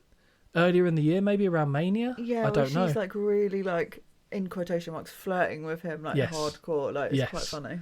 And she thinks she's gotten away with it after she kisses him and walks off, and then he grabs her by the hair, puts her through a table. But anyway, that's the story for another day. So that's kind of a bit of a background on that. And we see the footage of her actually getting put through the table here. The second time we hear the music this evening, and out comes the tag team of Rikishi and Shokishi coming out to Too Cool's theme. Worth noting that Sho is clapping to a different tune to everyone else in the building. Yeah, no rhythm whatsoever. Like, literally, everyone else is clapping. The fans have got the memo. Yeah. Rikishi's got the memo. Big Show's got the taco. I don't know what he's got, but he's not playing by the same tune as everyone else. He's not even clapping on like the 3 and 5. Like, he's clapping on. He's clapping like, on 2 Big and a Show half time. and it's baffling. He's clapping does wind on me up, which- Holly procrastinating time. I hate. It's such a pathetic thing to be annoyed by, but people not in rhythm really winds me up. Or him whistling. Ugh. That's the dance teacher, by the way, and her coming out there. Yeah, it's not just an OCD thing. That is a dancing thing. That was the special needs version of OCDC. Oh, okay. Yeah, it was. Or ADHD, for that matter. So it all works. Anyway, the second time, yeah. The bell sounds as Devon jumps Sho with a right hand, and this one is underway. Whip is reversed, but Sho misses a clothesline and eats a right hand. No effect though, and he grabs the Dudley by the throat, but he breaks free and scores with a series of right hands again. Big Boot drops Devon, and so does an elbow to the back of the neck. Second elbow puts him down once more, as does the headbutt that follows. Corn whip and clothesline by Sho, who makes the tag to Rikishi. Double team headbutt lands, but Devon manages to make the tag, only to see Bubba Ray eat a number of right hands immediately. Corner whip, but Bubba gets the boot up on the charge, although he still runs it into a Samoan drop, which actually was very nice. Always love that. I love a pop-up Samoan drop. Give me that. Devon runs in and inexplicably looks for a sunset flip on Rikishi, and as the big man is swaying, he smacks his cheeks before landing a right hand on Bubba and walking away. What was Devon going for? I don't know. You're not the legal man. Even if you take him down, what's going to happen? Yeah. And also, you're taking the risk of pulling that girth over you. Mm-hmm. Not for me. Double noggin knocker for the Dudley boys, but Devon scores with a drop toe hold, allowing Bubba to land an elbow drop to the back of the head. Another pair of elbow drops land from Bubba, and he backs Rikishi into the buckles to unload with right hands to the midsection. Tag to Devon, who takes over, and he snapmares Rikishi down to the canvas, where he lands a measured right hand before raising his hands to the crowd in celebration. We want tables. Oh, so did I at this point. Wait until you see what table we get. Holy B&Q, what was that? That's not even the biggest complaint I've got about furniture that they use until later. Oh, nothing's coming to mind, so do pipe up when we get there, unless I touch upon it. Rikishi looks to fire back, but finds himself raked across the eyes and run face first into the buckles in the Dudley's corner. Normally I would boo an eye rake. Don't care. Okay. I thought that wouldn't hurt a Samoan's head. The headbutt into the buckles, but he sells it. Yeah. Okay. Bubba connects with a guillotine over the top rope after tagging himself into the contest, and he treats Rikishi to another faceful of turnbuckle in a different corner. Again, he sells. Big corner splash by Bubba Ray lands and connects with a DDT. Oh, apparently, this is the move that Rikishi is not selling, landing on his head on wood, but bouncing off padding. Oh, I'm fucked. Be consistent. When Bubba turns around, he walks right into a super kick. Very nice. That earns the big man a near fall. Devon is in to break the cover, and Bubba drags down the big man with a handful of hair. Punches in the corner from Bubba Ray, who tags in his half-brother, and off the following double-team whip, they knock Rikishi down to the canvas with a pair of shoulder tackles. Bubba gives a big open hand slap to the chest of Sho on the apron before returning his attention to the legal man, because Sho looked pissed off by that. Mm-hmm. Of all the things to piss him off, don't piss him off when he's wearing a nappy. No. That's just not the thing. It must be 2000, Holly, as we get one of the more unflattering "what up" I have ever seen, because it's just a mountain of flesh being separated, and I still don't know what I'm looking at. No. The only one that I think would be less appealing, apart from potentially one on Shokishi, is Paul Bearer. Oh, God. Just a mountain of cottage cheese, cascading out of his crack. Just a horrendous sight. Anyway, running elbow drop lands from Devon, and he lazily makes a cover that gets a count of 2. Tag back to Bubba, but Rikishi ducks the double-team clothesline and levels both Dudley boys with one of his own. Finally, we get a tag to Sho, who has headbutts for both Dudleys, and clotheslines quickly follow. Big sidewalk slam on Bubba, but Devon breaks the count on the pin. The Dudleys are stacked in the corner, and Sho follows in with a big splash. Rikishi is in the ring slapping his ass, and he can connect. And he can connect on a big splash to Bubba with the Dudleys now separated in individual corners. And he can connect. He does connect. We'll go with he connects. Both are now seated, and we know what time it is now. Stereo stink faces. Question for you. You have to take the stink face from one of those two men. Who are you taking it from and why? Oh. Ding, ding, ding, ding, ding, ding, ding. Sho. Why? There's less there. Okay. There's less arse. Less arse. Yeah. Well, and he does it also less committedly than Rikishi. Okay. So the less arse policy. Would you take a stink face from either Rhea or Liv? Rhea. And yet she's got more. Yeah, that's different though. She's not unattractive.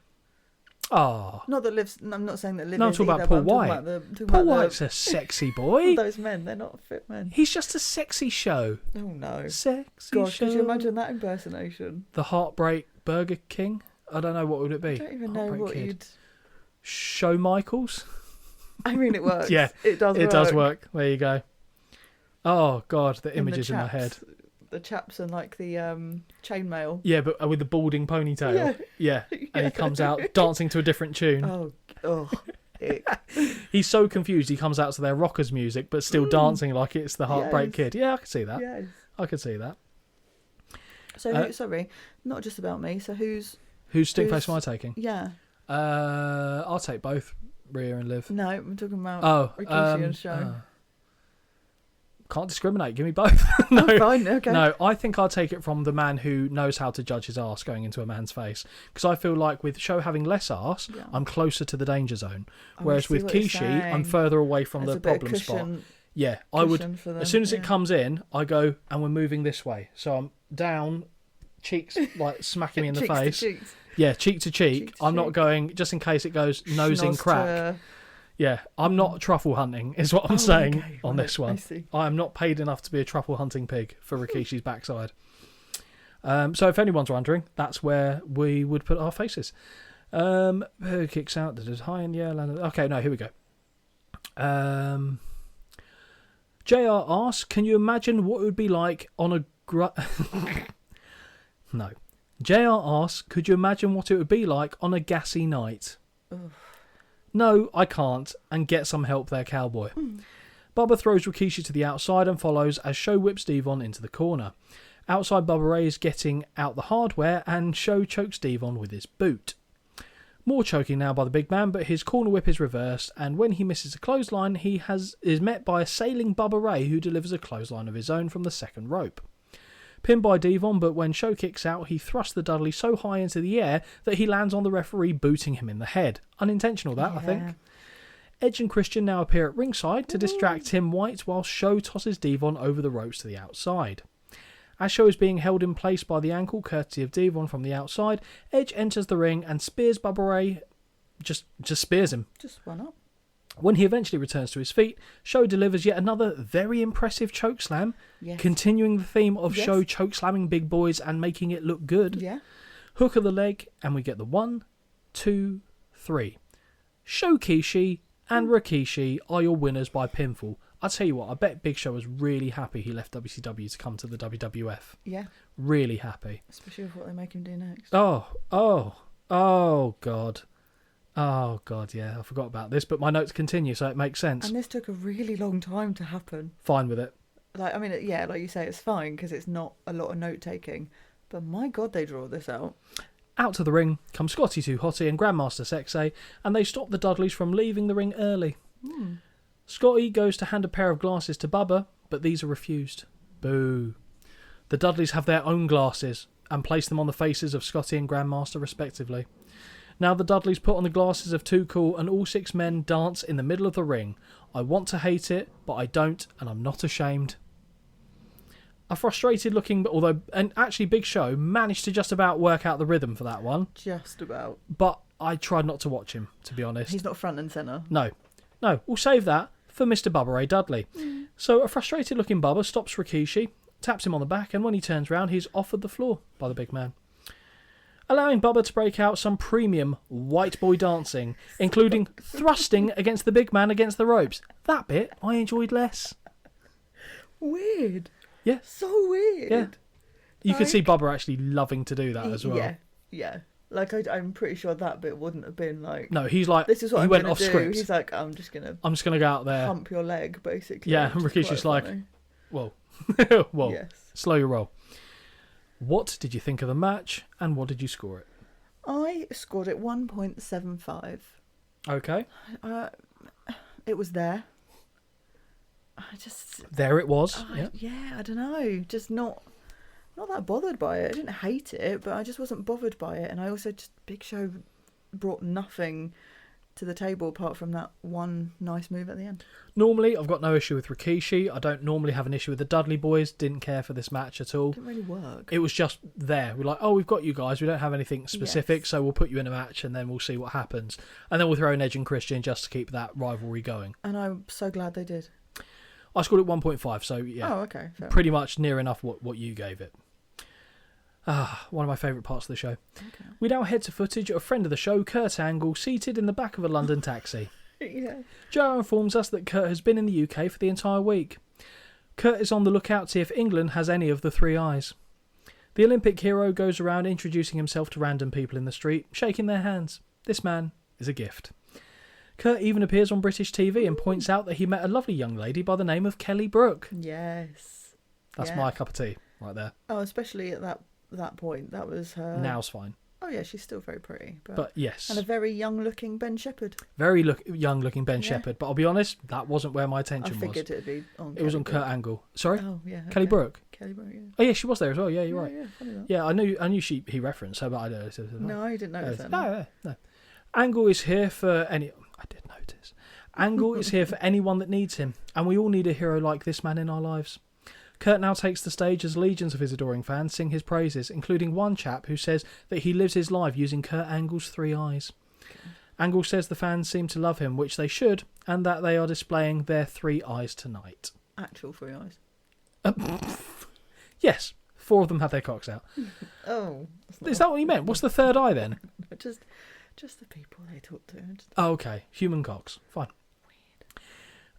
From here, we're taken backstage where Michael Cole is standing beside Chris Benoit, who is sporting one hell of a shiner. One hell of a shiner.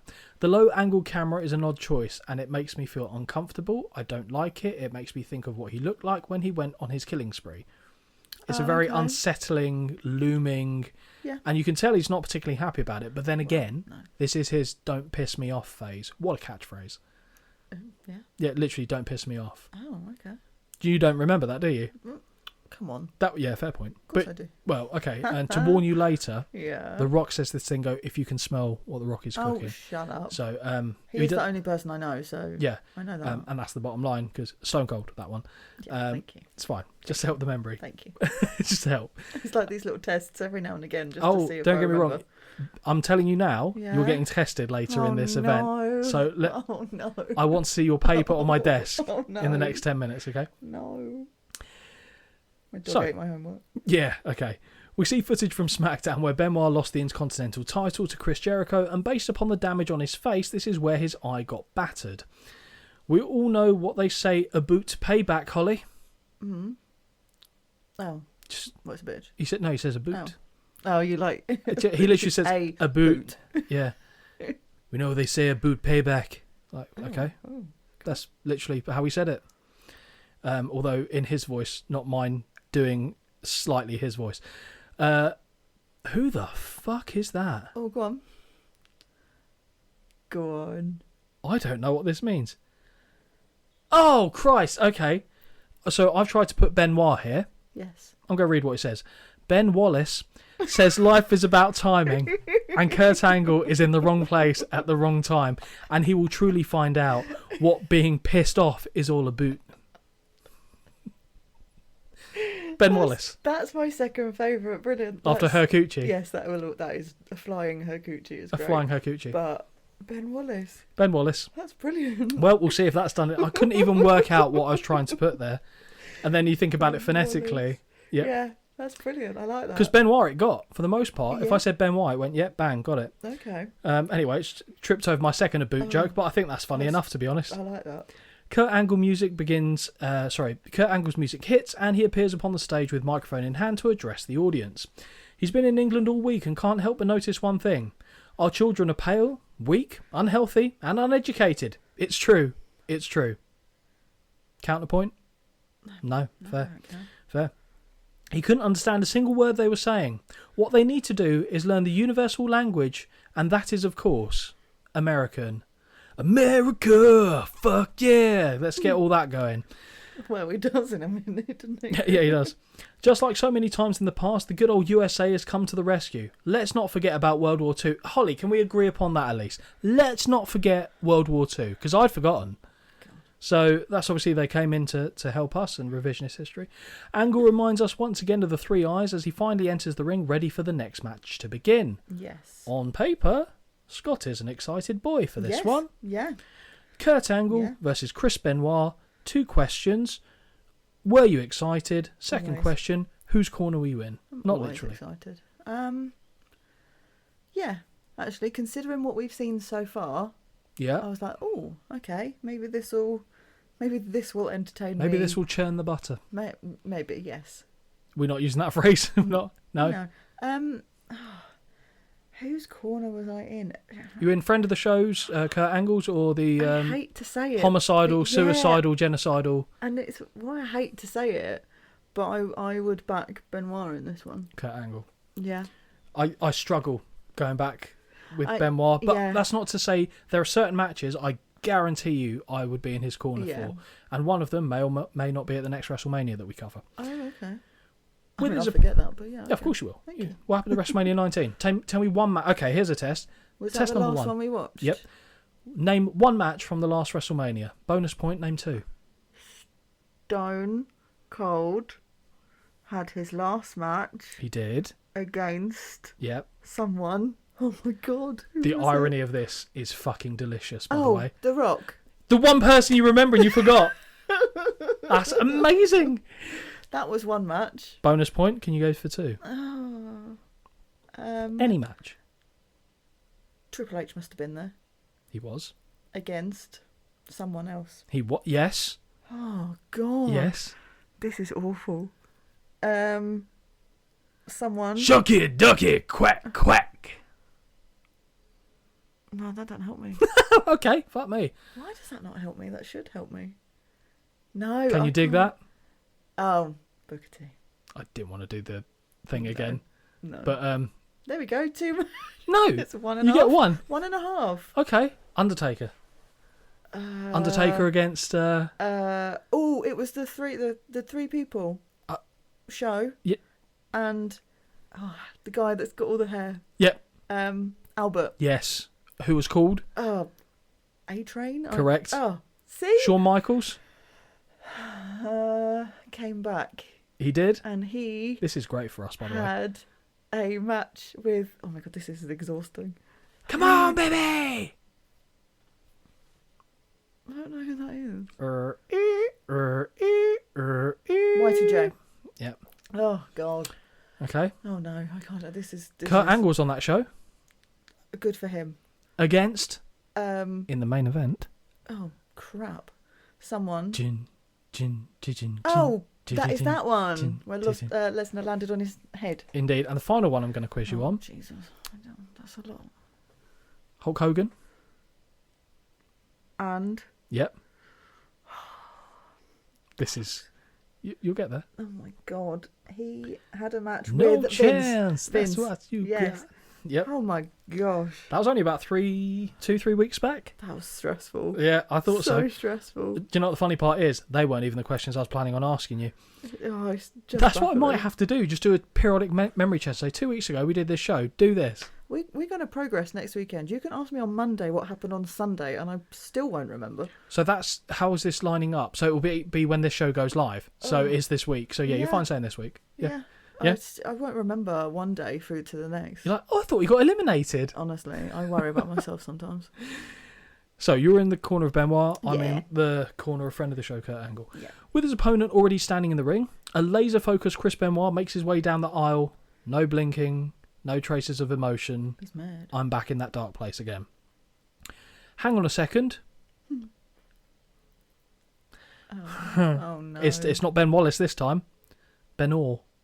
Oh. Don't know who Benoit is. Benoit. With Benoit now standing in the ring, we now get the entrance music of the hardcore champion, Crash Holly, who makes his way down to the ring, and I'm very confused. Yeah, why? Very confused. Crash takes a seat at the commentary table, and I have no idea what this is in aid of, but Crash Holly makes it perfectly clear that he is here in England looking to fight an Englishman. He can't find any. So he comes out now. Between the American and the Canadian. Yeah. Makes sense. Makes sense. I mean, he's not the brightest bulb in the box. He's not, but I also didn't see where this was going until it happened. No. So, something to look forward to there. Bit of a teaser. Bell sounds in the ring, and Benoit unloads with a punch before unloading with a brutal chop from the rabid Wolverine Butcher's counter. Clothesline by Benoit puts Angle down off a whip as Crash Holly informs us that he cannot find an Englishman anywhere. Not the brightest bulb, as you said. Hook of the leg does not even get a count of 2. Snap suplex scores, and this time he does get a count of 2. Right hand in the corner and more knife-edge chops by Benoit, who also lands a headbutt and a few kicks to the midsection. Kurt ducks a back elbow off the ropes but succumbs to a drop toe hold. However, he has enough presence of mind to elevate Benoit and drop him sternum first across the top ring rope. Reversal of a whip and Angle digs straight for the injured eye, causing Benoit to scream, which sounds someone who's had an eye injury. Imagine someone digging their digits in that wound, not the one. No thanks. She physically... It did make me cringe, even though it's probably played. Do you know what I mean? It still made me go, ooh. Yeah. The noise Benoit made was good, I thought. Mm-hmm. And as much as Holly, like, verbally lets it be known that she's got an issue with, like, neck related, I've rarely seen her literally squirm in her seat. Yeah. The only other time I've seen you do that was with barbed wire, I think, in that Terry Funk match. Yes. That caused you a bit of anxiety. For the injured eye, causing Benoit to scream, referee Mike Chioda chastises the Olympian as Benoit rolls to the outside. Kurt follows and lands a series of mounted right hands. Face first into the ring apron goes the Wolverine, and Kurt quickly goes back to the injured eye. Whip sends Benoit face first into the ring post as Crash still continues to bemoan how he's unable to find an Englishman to fight. Drink. Thank you. I nearly missed that. Yep. Back in the ring, and Benoit goes face first into the turnbuckles before he is the victim of a corner beatdown and choke with a boot. What's that all about? A boot. Exactly. Benoit begins to fire back with a number of kicks and forearms, but his whip is reversed and he's sent sailing head over heels on a belly-to-belly throw. Cover gets a near fall. Love that. Snap suplex by Angle also gets the same result. Corner whip sends Benoit into the buckles, and when he staggers out, he is met with a clothesline. Kurt goes for a cover, but the Wolverine grabs the bottom rope. Angle snatches his hand away, so Benoit grabs it with the second hand instead. I like that. It's like a naughty child who wouldn't let go or something.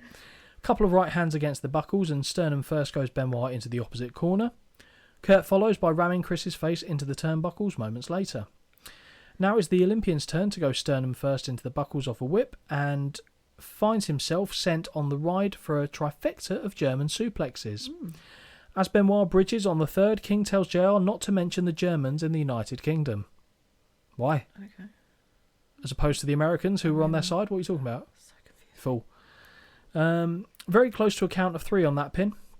Small package by Benoit out of nowhere nearly sneaks a win. I really like that. Yeah. Into the buckles goes Kurt, and when he stumbles out, he is snatched to the ground and locked into the crippler crossface. A well-placed thumb to the eye breaks the hold, except it isn't Angle's. No, the Olympian uses the hand of the official to thumb his opponent in the eye. Brilliant. It is clever. Brilliant. Demonstrating, of course, one of those 3 eyes, that being intelligence. The two begin exchanging strikes until Benoit connects with a back suplex and heads to the top rope. Diving headbutt finds no water in the pool, and another thumb to the eye scores from Kurt. Olympic slam hits home, and we get a hook of the leg for the 1, 2, 3. I was surprised it ended there, because they were near the ropes. I thought, Benoit's going to get his leg on it or something. Yes. And he didn't, and I went, oh. Yeah. Oh. It kind of felt unfinished. It really did. Like, just take some of the time off the other bits, like the cat and Terry. Yes, keep the tits. True, keep the tits. I don't mean Vince talking. Okay. That bit can go. And put that on this match. Yeah. No, I agree. So, Kurt is your winner by pinfall. We've already said it felt kind of unfinished, but how did you then rate that? So, I mean, I did give it a 2.75 out of 5. But I also feel like because of everything else, if everything else had been a bit higher caliber, I think I probably would have gone down a little bit, purely because it was just a bit like... Huh? I agree. But because everything else has been dross, 2 stars. This looked great in comparison, even though it finished early. My score? Yeah. 2.75. Ooh. Exact same score, and on the same basis of what you said. Okay. Nothing had blown me away on this show. We scored the opening match the same, and we're there or thereabouts on the other 2, or 3 now. And this one, it just felt disappointing, because I thought, now we're going to get the action I want, and only one match on this card gave me that, and we haven't hit it yet.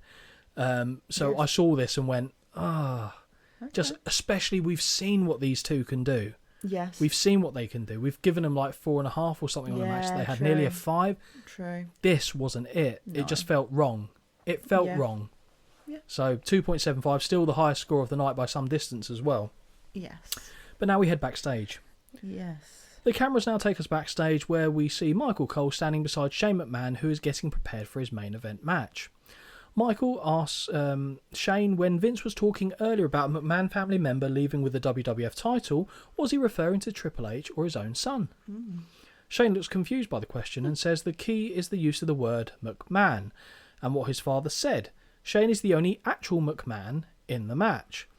Shane says how wonderful it will be when he leaves Earl's court as the World Wrestling Federation champion, and he mocks The Rock by sniffing the air before walking out of shot. You know what? He annoys me. Well done. I like Fair that. enough. I like the comedy value of the... And you got the reference because The Rock is the guy you know. Oh, the only one I know. Exactly. Let's be clear. We now return to the furnace scene where the three ghostly girls are doing Ring a Ring a Roses, and we're once again reminded that Judgment Day is coming.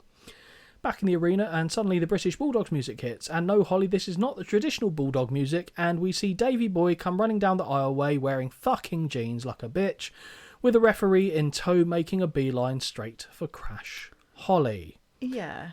The hardcore champion looks to make a quick escape over the guardrail, but is pulled back by the Brit, and the bell sounds because we have a match. Yes. I understand the logic behind it. 24/7 rule. But why did Crash need to sit at ringside for that match? Could he not just have come out after the match and gone, I'm looking for someone to challenge me and there's no one here? And then him... Like, I don't know, do you know what I mean? I was just a bit like... Yeah, whatever. because he Right. didn't come out during the match actually taking place. They paused and didn't start when he came out. So yes, they could have just done it that It's a bit way. odd. I think it's more like a kind of, let's see what happens, a bit chaotic, this, that and the other. I don't think Yeah. much thought was put into it, to be honest. No. So that would be my answer to that. Okay. So we got Crash Holly versus the British Bulldog for the WWF Hardcore title. Yes. Whose corner are you in? The Brit or the namesake? That's a tough one, isn't it? It is. Yeah, no. Bulldog. Even with his short hair and jeans. Fine. Is it? Fine, although he does not... Look happy. Something about him looks off, and I appreciate that. I mean, what, Yeah, 2 years later? deaths are coming. 2 years later, he's not here, but I don't know. Something did look off in his It is the 2 way years, by he the way. carries his. It is 2 years, by the way. Like, that was... I'm proud. This is a proud co-host Thank you. moment for me. Thank you. Something about him just looks off, whether it's his mannerisms or the way he carries himself. Do you know what to Something me it doesn't looked look like? It looked to me like when Lex Luger came down to the ring at WrestleMania 10. Doesn't want to be there. That's what it looked like to Okay. me. Yeah. He's unenthused by it. Even when he's running, his face is just... It At just no doesn't point does he look happy. Yeah. But you're right, and the hue of his skin colour is really concerning. And obviously we know it looks like hypertension, this kind of Yeah, stuff, course, just yeah. all bad things. And as you said, 2 years later, 3 Yeah. years later, boom, done. Yeah. And it's sad to see. Yeah. And also coming out to that garbage music in jeans, know. hate it. Give me the white boy dreads. Yeah. I'm sorry, fair. that's his best look. That is Shove his some best look. tassels on, like. Give me that. Yeah. So I mean, but I still back him for. I can't think of the word. Shockingly enough, like history's sake, because Yes, I've liked for nostalgia. him so much. Thank you. For that what is he the was, word. not what he is. Yeah. No, I'll agree with you. I mean, I'm not going to side with Crash Holly on Also, anything. I find Crash Holly really annoying. The only time I'll side with Crash is if it's against Hardcore. Big Four, ironically, Hardcore is involved in this match in a way, because it's the Hardcore title. Do you know that he broke his neck? Funny you should say that, because as I was looking down this card, Chris Benoit broke his neck, Yep. Rhino broke his neck, quite a few. Kurt Angle broke his neck and won an Olympic fucking Yeah. gold medal. I know, right? Yeah, no, that's a good point. It's- Do you know Tracy was married? Big forearm lands by the Bulldog and he sends Holly into the guardrail not once but twice. We're going to have to get used to this. That's going to get well confusing. Davey Boy is battering the champion up the aisleway. That's not a euphemism. Up the aisleway, it's every step and connects with a vertical suplex on the ramp. I'm glad I didn't put Holly in that sentence. That's so funny. They return to ringside where Holly goes face first into the ring apron but manages to reverse a whip, sending the Bulldog into the steel steps. Crash, see I mix it up, is looking under the ring to retrieve some weaponry and returns with a dustbin that rolls all the way through and out the opposite side, never to be seen again. So funny. They do this every time. Of all the weapons, it's either a bin or a baking tray. Do you know what I want? A wheelie bin. Get a wheelie bin Ooh, involved. Yeah. That will fuck your shit up. Yeah, great. I'll tell you what, I saw a funny clip actually, just talking about bins the other day. I think it was on Instagram. And it's these two kids in, like, it must have been secondary school, going to have a fight.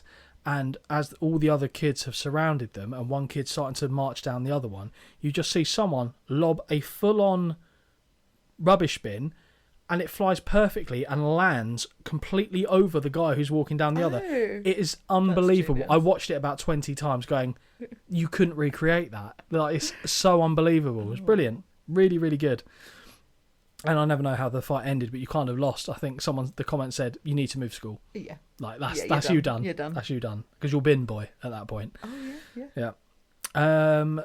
So he gets rolls to the other side. Rumour has it that bin is still rolling today. He settles on choking his opponent with a length of cable using his... I say length of cable. I don't know what the fuck it was. It was like I tape. thought it was like a leather strap. Yeah, type but thing, it's... who knows what... I just whatever. It might well have been, to be honest. It might well have been. Who knows? He settles on choking his opponent with a length of cable using his foot in the spine for additional pressure. Good. Whip sends the Bulldog to the ropes and he eats a broom handle to the gut upon his return, because of course. Holly heads outside and retrieves the plastic chair.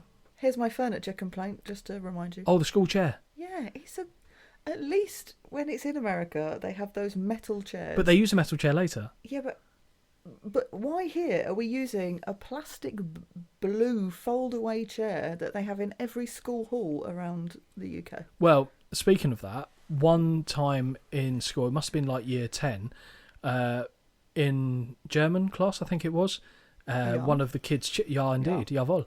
One of the kids' chairs broke. Just, he was sat on it, and so we didn't have a spare chair in the room. So instead of going, let's go and get another chair from another room, the teacher turned the dustbin, which was empty, upside down and went, sit on that.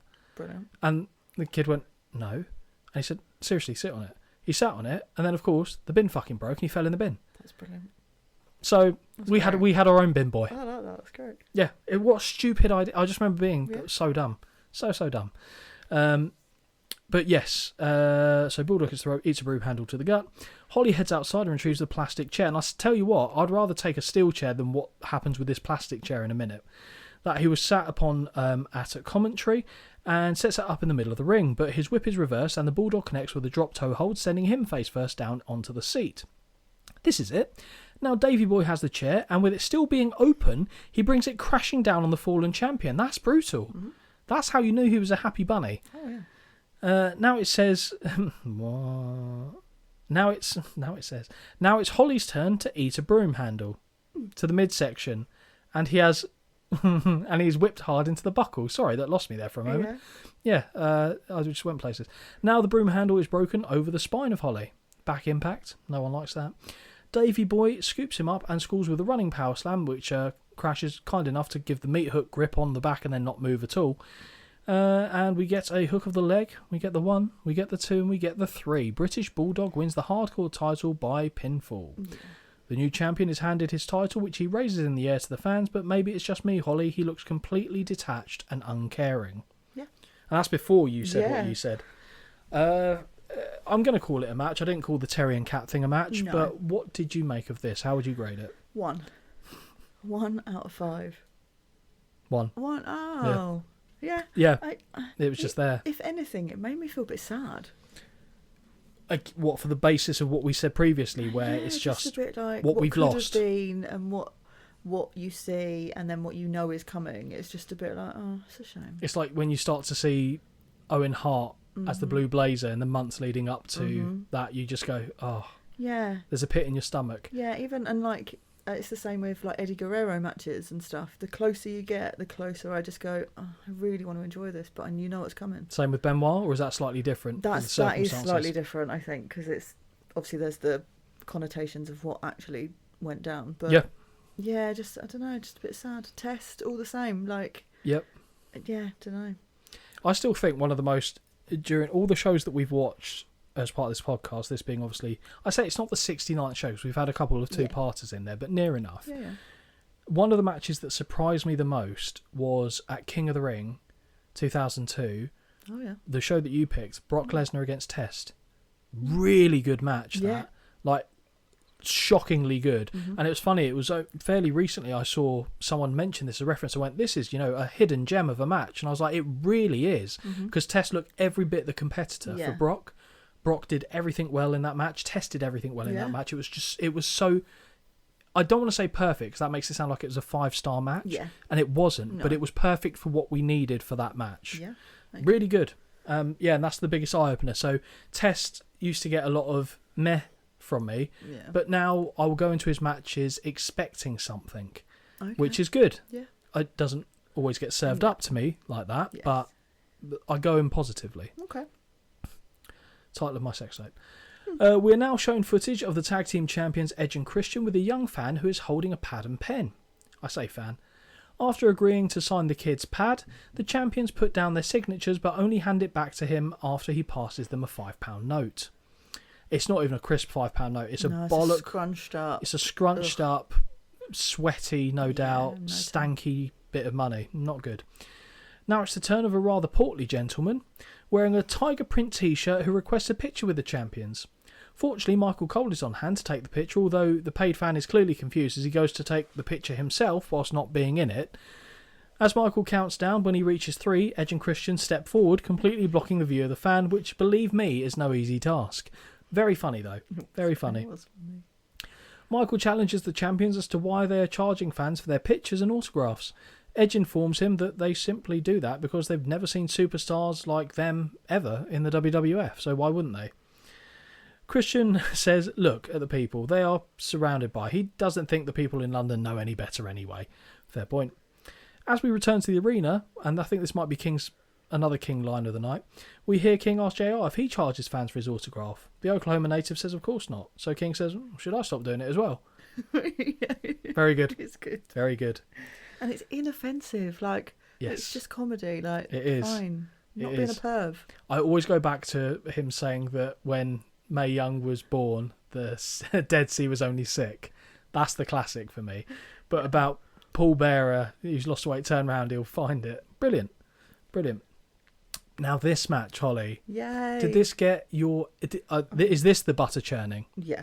This is the butter churning, the engines revving, firing on all cylinders. Yeah. We've got the Hardy Boys against Edge and Christian for the WWF Tag Team titles. Yes, I was very happy. Yeah? Whose corner were you in for this one? Do you know what? It's a really hard decision. Yeah, was it? Yeah, no. No, Jeff Hardy? Of course. Yeah. Had it been Jeff Hardy against the world, whose side would you have been on? Obviously, Jeff Hardy. Okay. So, ladies and gentlemen, we've entered Holly's favourite portion of the evening as we see the Hardy Boys taking on Edge and Christian for the tag team titles. Holly, is this peak Jeff Hardy for you? Without a shadow of a doubt. Look at him. I would agree. Ugh. Apart from one thing, which I'll get to in a second. Are you going to comment on his t-shirt? You better fucking believe it. Borrowed it from Lita, I think. Well, yeah. I'm surprised he wasn't wearing her thong, to be honest. No. Actually, is it the peak of all 4 of these men? Ooh. Christian, we can see his nipples. Ooh. They're not through mesh, but we can see them. It's so right. If we're doing it just on looks, you want Christian give me, yeah, aging like a fine wine, Christian. Yeah, you want a vintage port now, Christian. Not hot. You said hot. Hot. Fucking brilliant. Yeah, he's hot now. Matt Hardy, I'm not sure he ever had a peak, as in attraction wise. Like, He's right. Yeah, he's all right. But I've never looked at him at any point and gone, yes. Like you've looked at him and gone, where's Jeff? Yeah. Yep. Every time. Edge, yeah. He could have done with his hair being a bit wetter. And what about his sunglasses? They're offensive, but he takes them off, so it's fine. But they colour match his attire. Exactly. So that's fine. So yeah, I was very happy. But Jeff here is chef's kiss. Like, okay. Yeah, by far.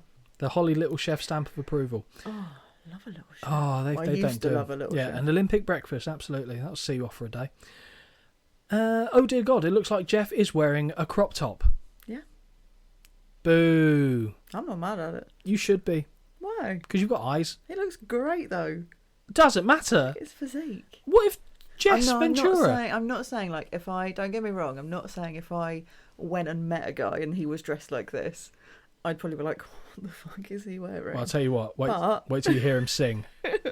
But in the grand scheme of wrestling, it looks great. Okay, fine. I'm alright with it. Okay. It's kind of see-through too. Yeah, that bit I'm okay with. It's the crop top nature of it that upsets me. The bell sounds as the tag champions hand over the gold to the official, and we start off with Christian and Matt. Before they lock up, Christian pauses and walks towards his corner for a discussion with his partner before eventually returning to the middle of the ring. Christian pauses once more and backs off into the corner playing mind games, and when he returns, he and Matt go nose to nose. Pie face from the champion, who gets a big slap as a receipt. Whip is reversed and Matt knocks Christian to the canvas with a shoulder tackle. Drop down and leapfrog by Christian, and he connects with a lovely drop kick before following up with an arm drag into an arm lock. Nice. I feel like I haven't said arm lock this show yet, so that's a good sign. No. Body slam by Matt frees himself from the hold and he sends Christian into the buckles. Thumb to the eye, let that be the theme, from the champion, who reverses the position and unloads with right hands. Not for long though, as Matt reverses the position once more and fires off a series of right hands and kicks of his own. Face first into the buckles goes Christian, and now Jeff gets the tag. Yay. Corner beatdown from the challengers with boots in the corner. Well, it would be because it's a fucking corner beatdown. But Christian manages to battle back when it is just Jeff in the ring. Tag made to Edge and he delivers a running neck breaker. Corner whip sees Jeff attempt to go up and over, but he is caught by the champion. However, he still manages to connect with a head scissors that sends Edge between the ropes and down to the floor. Fine. Mm-hmm. With a head of steam, Jeff looks to send himself over the ropes, but Edge quickly runs out of harm's way, causing the challenger to throw the brakes on. Good. Mm-hmm. Very Not happy. on my baby boy. Oh no. Mummy like. No. That's gross. Mm-hmm. Gross. Back in the ring, and Edge scores with a kick and some well-placed right hands before sending Jeff face first into the corner turnbuckles. Corner whip is prevented as Matt lies across the top ropes, which allegedly helps on the impact, although I don't see how myself, running into a human being as opposed to padding, I know which one I'd take. I started to talk like Simon Miller there when he's doing his YouTube stuff. Yeah. The Yes. cadence he has when he does his talking. Got some ways to go in the looks department, but the man can dream. No, come on. He's absolutely studly. Right. Studley? Studley. Yeah, Studley Moore. Yeah. Okay. Yeah, you can have that. Keep that one. Studley. This allows Jeff to fire back with rights, and when Edge goes to get whipped into the buckles, he signals for Christian to do the same, but Jeff is wise to this and instead sends Edge back into the opposite corner as Christian lies atop in an attempt to block the impact for Edge. Mm-hmm. All four men are in the ring, and with Christian sat in the corner, the Hardys whip Edge directly into him, causing him to get a face full of backside. Schoolboy roll-up by Matt on Edge gets a near fall. Edge manages to make the tag to Christian, who sends face first into the... What? Ooh. Edge manages to make the tag to Christian, who is sent face first into the buckles and follows up with... who sends him face first into the buckles, there you go, and follows up with a big knife edge chop. The two begin exchanging strikes until Christian gets the better of it, but his whip is reversed and he hits a massive right hand that drops him to the canvas hard. Tag back to Jeff, who trips the legs of Christian and delivers two legs to the groin as Matt connects from the second rope with a leg drop. So if Grandmaster Sexays is the hip hop drop from the top rope, this is the hip drop? Oh, yeah. Or the hop drop? The hop drop. Oh. The hop drop. Okay. Or the hip hop drop. No. No, fine. No, hop drop's fine. Hop drop, yep. Edge now rushes in and finds himself whipped into the buckle shortly before Christian is given the same treatment. And with the champion sandwiched in the corner, we see poetry in motion connect. Yay. Christian is whipped to the ropes but slides underneath, causing Jeff to follow. He scores with a right hand, but when he returns to the apron, he's knocked flying back off and down to the guardrail, courtesy of the right hand from a charging Edge. Edge splits in the... Oh, actually, no, sorry. Did you know that Edge broke his neck? No, Okay, really? yeah. Oh. Edge spits in the direction of Matt as Jeff is sent flying into the guardrail by Christian before being deposited back into the ring. Covered by Edge, only gets a 2. Christian back in and Edge scores with a body slam before the champions connect with stereo falling headbutts that earns another near fall. Lovely power slam by Christian, gets a 2. Snapmare takedown and reverse chin lock applied. Now a traditional chin lock that Jeff manages to briefly escape from before being pulled down to the canvas by his hair. Boo. Mm-hmm. I thought I'd insert your part. Oh, yeah, fine, yeah. Front face lock by Christian is locked in, preventing Jeff from making it to his corner. Just as he gets near enough to risk the tag being made, Edge rushes into the ring and they drag Jeff away. As Matt comes at Mark, apparently. As Matt As Matt comes in to interject, the champions take advantage by signalling a mock tag as the referee instructs the Elder Hardy to leave the ring. 2 count. JR calls the ref follically challenged, which seems like an unnecessary shot, and as Edge misses a drop kick, Jeff goes for a jackknife cover. The notes on this are wank. I'm going to read this literally as it says. JR calls the ref follically challenge, which seemed like an unnecessary shot, and his Edge misses on a drop kick. Jeff goes for a jackknife cover that sees both men bridge to their feet impressively. Well, that's some pigeon English. It was almost there. The words were mostly there with a few added in. So the jackknife pin, they bridge up. Yeah. You like it, I like it. I do. Edge looks for a backslide. I'm glad it says backslide, not backside. But Jeff lands on his feet, and on the attempted powerbomb that follows, Jeff nicely flips over into a sunset flip that gets a near fall. Very nice. Yes. Clothesline by Edge puts Jeff down. Front face lock reapplied to Holly's, which is no. No, it's good. What I put made sense, but I forgot. Front face lock reapplied to Holly's favourite. I was thinking, you don't like a front face lock, but I realised I was referring to Jeff as Holly's favourite. And he wilts to the canvas on his stomach. That is dragging on the canvas because he's wearing a fucking crop top. As Jeff begins edging his way to the corner, Christian enters the ring, distracting the referee, so when the tag is made, it is not seen by the official. Boom. Another phantom tag sees Christian enter the fray, bouncing Jeff's head off the canvas like a basketball. King says that Earl Hebner has had a bad influence on all the other referees in the WWF. Shut up, you pervert. Edge tags back into the ring, and the slow dissection of Jeff continues. Edge misses with a clothesline, and both men collide, looking for cross bodies, which makes a hell of a sound. It does, and both men are down. Christian enters the ring and begins stamping on Jeff until he's dragged away by the referee, which allows Matt to take flight from the top and connect with an elbow drop to Edge before knocking Christian out of the ring. Jeff drapes his arm across for the cover, but it is not enough for 3. Edge grabs onto Jeff's leg to prevent him from making the tag, but he frees himself with his flipping mule kick and makes the tag to his brother. Matt clotheslines both of the champions and then scores with a neckbreaker on Edge and a sleeper slam on Christian, which earns him a near fall. Matt climbs to the top, where Edge crotches him, aka the dick guillotine. Edge goes under Christian in a, what is this position called, Holly? Electric chair. And they hit an electric chair superplex on Matt. I got it and I wrote it down. Nice. I'm so proud of myself right now. Sexy cover by Christian is broken up by Jeff. He just lies across him like he's trying to hump him. Yeah, all right. Double team on the younger Hardy, who is elevated up in the air off a whip, but lands single-legged drop kicks on the champions instead. Clothesline to Edge sent him over the top to the floor, and the Hardys capitalise with a faceplant swinging suplex. Matt goes for the cover, but is dragged out of the ring by Edge, but the Canadian cannot capitalise as over the top ropes with a diving senton comes Jeff, laying out one half of the champions. You okay with that? Yeah, fine. Okay. Twist of Fate, I've said. Yes. What it's put is Twister Fight, which ironically we're having later. From Matt and Christian. Oh no, from Matt and Christian. Who? Twist of Fate from Matt on Christian, and the Swanton Bomb also finds its mark, but this one will be called to a premature halt as Edge levels both of the challengers with the ring bell. The official signals for the match to be over, but of course there is no ring of the bell because it's in the ring. Tony Chimmel announces the result instead. The Hardy Boys win by disqualification, but the titles do not change hands under these circumstances. The beatdown continues by Edge and Christian until the Dudleys make their way to the ring to fight with the champions. 3D connects on Christian, and now Bubba points to the outside. Devon must be on strike as the big man gets the table himself. Holly, how shit does that table look? Yes. It looks It's like atrocious. the kind of not painting table, but It's like an ironing board.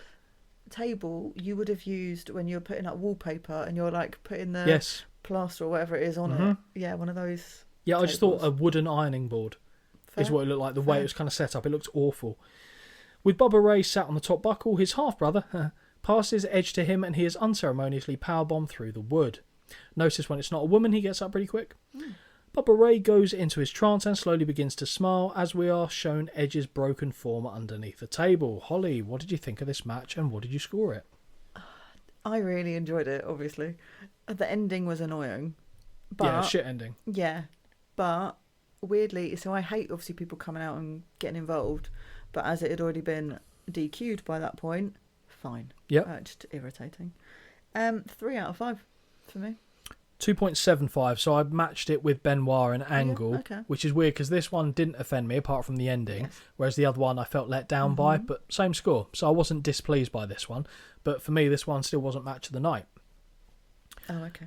As the Dudleys head back up the ramp, holding up a crowd sign that reads Dudleyville Nothing But Trouble, we now transition to the promotional shot of Chris Jericho versus Eddie Guerrero. We're shown footage of how Eddie Guerrero dethroned Chris Jericho for the European title thanks to China turning on Y2J. China couldn't resist that Latino heat, it turns out, and on SmackDown the former champion attacks both Eddie and his former rival/manager. heading straight into the co-main event of the evening, Holly. Yeah. Eddie Guerrero with China versus Chris Jericho. Yes. Thoughts? Yeah, all right, on paper. Just China, I could do without China, I'll be honest. Why? Why could you do without China? Because I could just The happily person, not the watch country. these two together on their own. Agreed. And there's been a lot of outside influence. It's the Attitude Era. I know, and this show really reminded me how rife that was.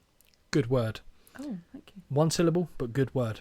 Okay, thank you. Because we were talking about that earlier. You said all your good words were gone. They are, apart from aperitif. And Aperitif and Volivon, which we yeah. discussed earlier. Champion versus champion, but I don't believe that either title is on the line in this match, but that is soon then clarified later on. Out first is the European champion, Eddie Guerrero, who has a handful of long-stemmed roses in his possession, which he hands to China as they make their way down the ramp. That's nice. It is nice. Yeah. I've never get handed long-stem roses.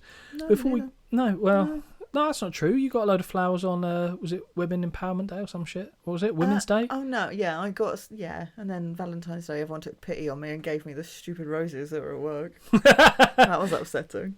Yeah, that probably How didn't land. pathetic is my life? I don't think it landed quite the way that was intended, because when No. I heard that had been done, I was like, oh, that's nice. Holly won't like that. Yeah, no. Yeah. It's just one of those reminders. It's like, oh, you're on your own. Oh, have this. And it comes from a lovely place. I get it, and that's why had I been No, there, I'd thank have said, don't, for that reason, just because I know what you're like. But the sentiment is nice, like you said. Before we get the introduction of the Intercontinental Champion, Eddie takes the microphone in order to address the people. Guerrero says that us English people don't like to be considered as part of Europe. He is ahead of his time given what happened with Brexit. Oh, yes. Eddie says that the feeling is mutual, as he doesn't like being our champion anyway. Okay. So he and Mamacita think that, I don't know if that's right, but that's how it's spelt, think that they will kick UK out of Europe anyway because it's giving them a bad name. And I didn't realise he wielded such political power, Holly. No, me neither. But apparently Eddie Guerrero can do that. Or could do that. Rest in peace. Maybe he's the one that started the ball rolling with On Brexit. Brexit and Well, there was a young, Boris Johnson? Maybe. Young Boris Johnson. Imagine what a Is stupid that a thing? fucking... Is it? I mean, was he ever- Eddie Guerrero thinks we... Very good. Thank you. China begins speaking Spanish, kind of, and when she finishes, King shouts, "Ole!" Brilliant, thanks. Eddie is clearly very excited by what he has just been told, and he thankfully translates to the illiterate fans. Us homies do not deserve a champion as great as Eddie Guerrero, that's what he says. We simply cannot take his Latino heat. Okay. Here comes Chris Jericho, and he too has a microphone in hand, welcoming us to London is Jericho. Jericho says that he did not understand the Spanish which China was speaking, so wants to make one thing very clear. We all wish that those two jackasses would bloody well piss off. We do not need the EOC, as we are all part of the Y2J, and the Jerichoholics will never, ever be the same again.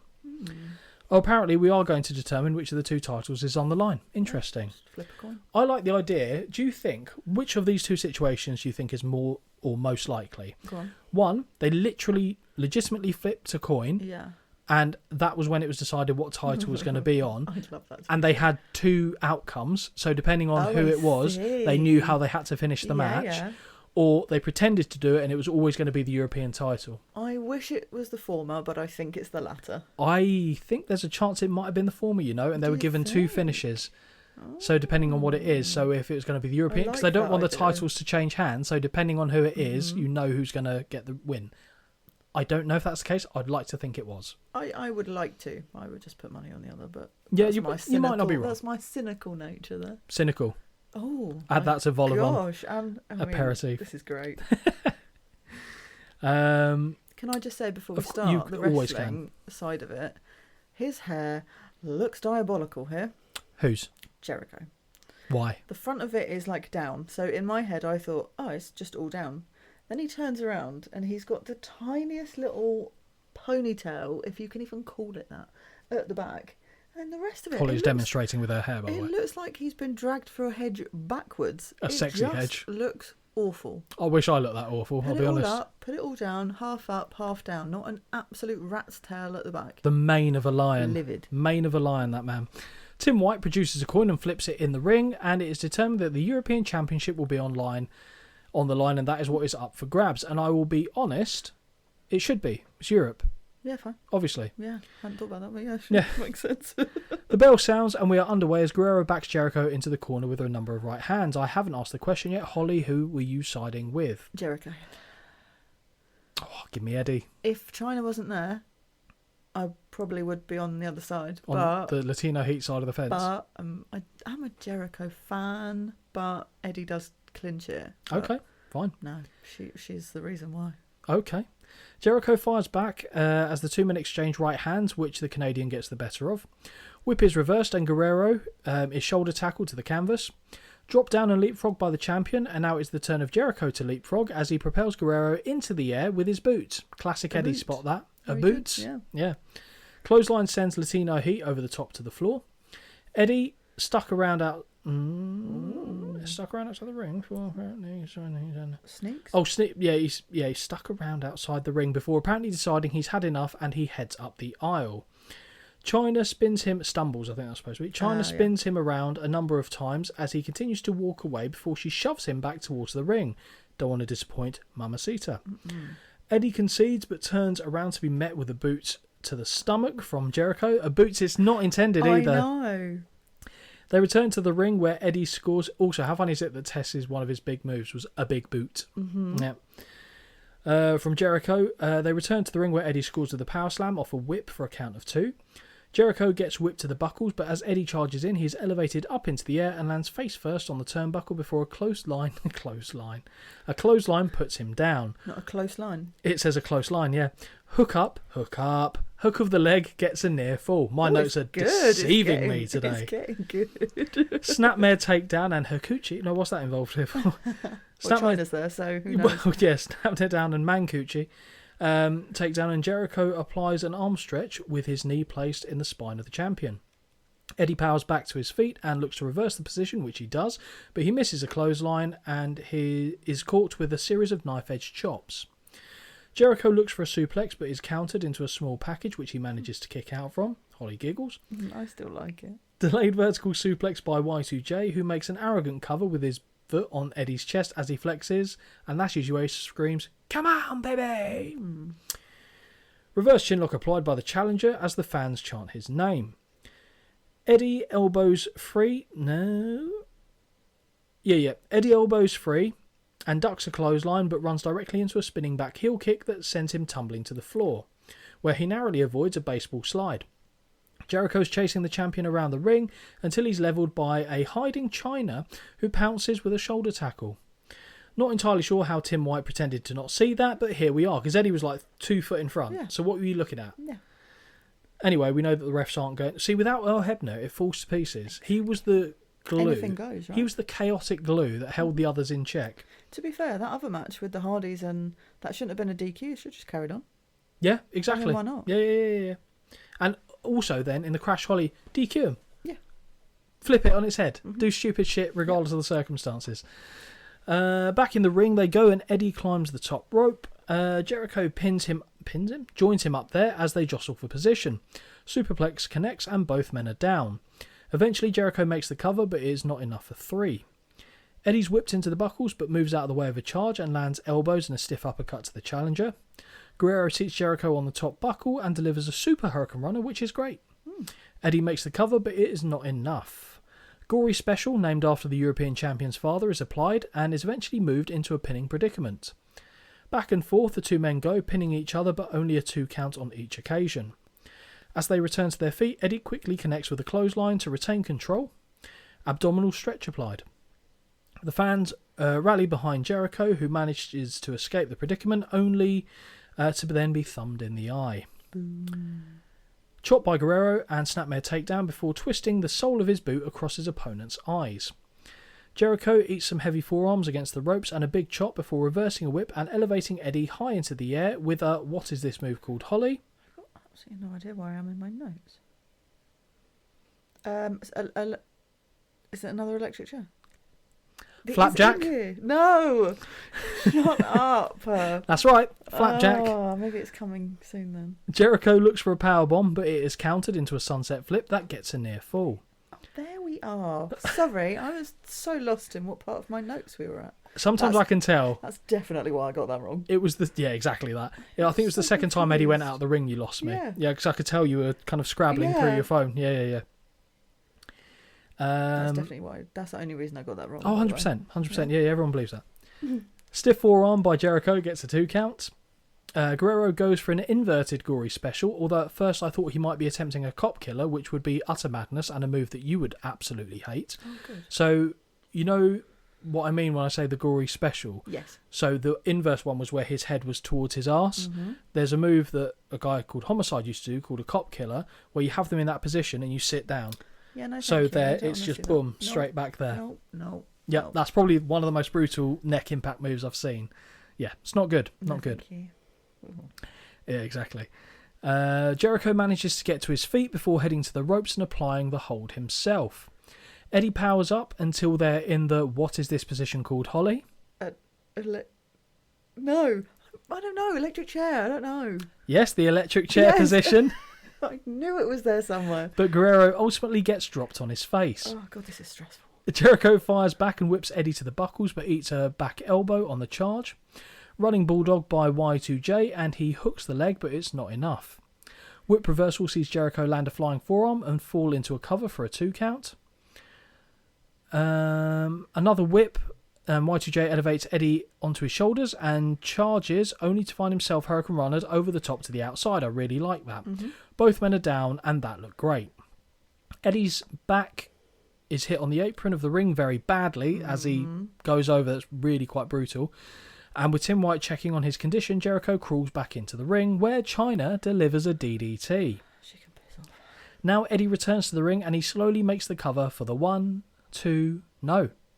Sternum first into the buckles goes Jericho, but he lands on his feet from a back suplex attempt and counters with a powerbomb before retaining his grip and elevating for a second, which is a move often forgotten from Jericho, but he used to do that a lot, specifically in ECW. Okay. He was going against cruiserweights then, so it's an easier ask, but nonetheless still very impressive. Lion Salt hits home, but the referee is distracted by Chyna, who is standing on the apron.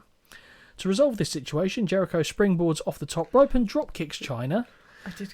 It's not often that I would see like that sort of interaction and be like, yeah, fine. Yeah, I thought it was good. Liked it. Chyna knocking her down to the floor. Eddie, though, has the European title in hand and crowns Y2J in the skull with it before hiding the evidence, kind of. We get a cover, and the 1, 2, 3. Eddie Guerrero retains the European title by pinfall. Holly, what do you think of the co-main event? Yeah, I thought it was alright. I thought I scored this exact same as I did the Hardys and Edge for me. It What was that? a 3. Okay. So it was good. Did not like it. It was good. Chyna can just go away. If she wasn't there and it wasn't so predictable, it probably would have got a little bit higher, but alas, it didn't. The one thing I do always try and take into account on Attitude Era shows is that you're going to get a lot of nonsense and interference. So for me, it's part of the overall package. So as long as it's not too gratuitous, I'm okay with it. Yeah. And in this match, I thought it was fine. Yeah, Probably one of the least offensive, I thought. I gave it a little bit higher. I gave it 3.5. I really enjoyed the way that their match worked as a whole. I just thought it was really entertaining, to be honest. And it made me want to see them have more matches. So for me, this was match of the night. Okay. With probably a tie then between the tag match and Angle and Benoit. Yeah, this one for me was the outright winner. Okay. As Eddie and Chyna make their leave, the cameras take us backstage where we see Triple H and Shane McMahon in conversation. God. Shane is dishing out instructions, telling Triple H to do what he does and lay out The Rock with a pedigree so he can make the cover for the 1, 2, 3. After all, the game has already been the champion, so now it's Shane's turn, surely. Daddy, it's my turn. Fuck off. Sorry, that's just quoting my dad. Triple H says that Shane is putting the cart before the horse and that Daddy was talking to him and not Shane. And yes, Triple H does say Daddy. Yes, he does. Also, it just made me smile that they talk about putting the cart before the horse. Mainly because you say that most all the time. Times we do this. I do, yeah. Either that or laying the table was the other one. Yes. And something about potatoes is usually in there too. But potatoes? Yeah, like what? When we start talking about it, you're like the meat and potatoes or something. Oh, the meat and potatoes. Yeah, That's okay, it, fine. Yeah. I was thinking, am I talking about food all the time without realising? That's fine. I'm okay with that. Stephanie interjects and says, what does it really matter as long as the title is in the family? Not the Tony D'Angelo family, and that's the wrong thing to say. Yeah. In unison, both Triple H and Shane look at her and say, it matters to me. and then walk off. God, I'm bored off. After briefly staying outside of Earl's court. Oh yeah, that's it. So they show us at night time, and it looks much better. It hides a lot of the faux pas, shall we say. Looks a bit less grey. It does. It's a symphony of misery, that, isn't it? We get an on-screen promotional graphic of the Triple Threat main event. A VT plays, showing what went down at Backlash the week prior. This is an event, Holly, that I've watched, as I mentioned earlier, several times on VHS, and we'll have to get that into the rotation. Oh, yes. Suffice to say that The Rock left as WWF champion. Triple H says that this game is not over. Get it? It's only just beginning. And London Bridge isn't the only thing that's falling down. Fuck off. Vince says that his plan is to make The Rock the shortest reigning WWF champion of all time, as on Raw, the Great One... Well, we'll forget about the fact that Mankind had it. Oh, no, actually, Mankind held it for a week, didn't he? And this was 6 days. So technically, I think he's right. I don't think anyone had a one-day reign yet. Or maybe they did, because there were so many quick title changes in 99 and 98. Ooh, either way, we'll go with it as being correct. Sure. Which is very bold in the world of wrestling. Are you sure now? Because there'll be many people going, oh, actually, I think you're wrong. Oh, sorry, they'll be having a go at you, don't worry about it. Yeah, probably. I only know one person on this whole card, so it's fine. Oh, I didn't show you the message the other day. It's fine. No. You want me to... Oh, it's fine. No. We'll finish this. We'll Is it finish mean? this. Well, it's not a compliment, but it's... Anyway. Aimed It's at fine. me. Yeah. Fine. I don't give a fuck. There it is. I knew there was going to be an escalation. Yeah, he was annoyed about you interrupting, which you weren't. Oh. Yeah. You can suck a dick. Basically said, can the random girl in the background who keeps interrupting be quiet? Oh. And I was like... Do I interrupt? No. In that? No, you just go, oh, yeah. Yeah. That's not fucking interrupting, you idiot. No, I know. I didn't say it. To be This clear. guy, I don't know who he is. And I went Fucking back. come for me and we'll see what happens. And I went back and said, no, because it's our show. Wow. Like, Does he know what a conversation is? apparently not. Wow. Apparently not. Amazed he could spell and use a computer to write that comment. There might have been a typo. Shock. But I took a picture of it and went, don't send it to her. But yeah, I can find the exact wording if you like. But anyway, back to the... And this is another one of mine. Topic du jour. Yes. So yeah, he wants to make him the shortest reigning WWF champion of all time, as on Raw the Great One went one-on-one with Shane O'Mac inside a steel cage. We now get some trance music overlaying footage of the three men due to partake in the main event. Did you spot that as well? awful. Horrendous, isn't it? So bad. It's about 5 years too late as well. Anyway, so we then go backstage in the interview era. Well, yeah, it's a whole big thing that, yeah. Backstage in the interview area, Michael Cole is standing beside the People's Champion, who of course is quick to cut off the interviewer with an open palm inches from their face. Finally, The Rock has come back to London. All odds are stacked against The Rock. There is a lot of infighting and inbreeding for that matter. I know he was talking about the McMahons there, but a part of me went, we're not in Norwich.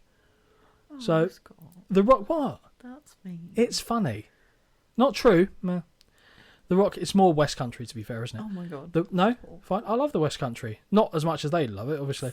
Stop I it. was about to say I used to go with my family, but that's a whole different kettle. Anyway.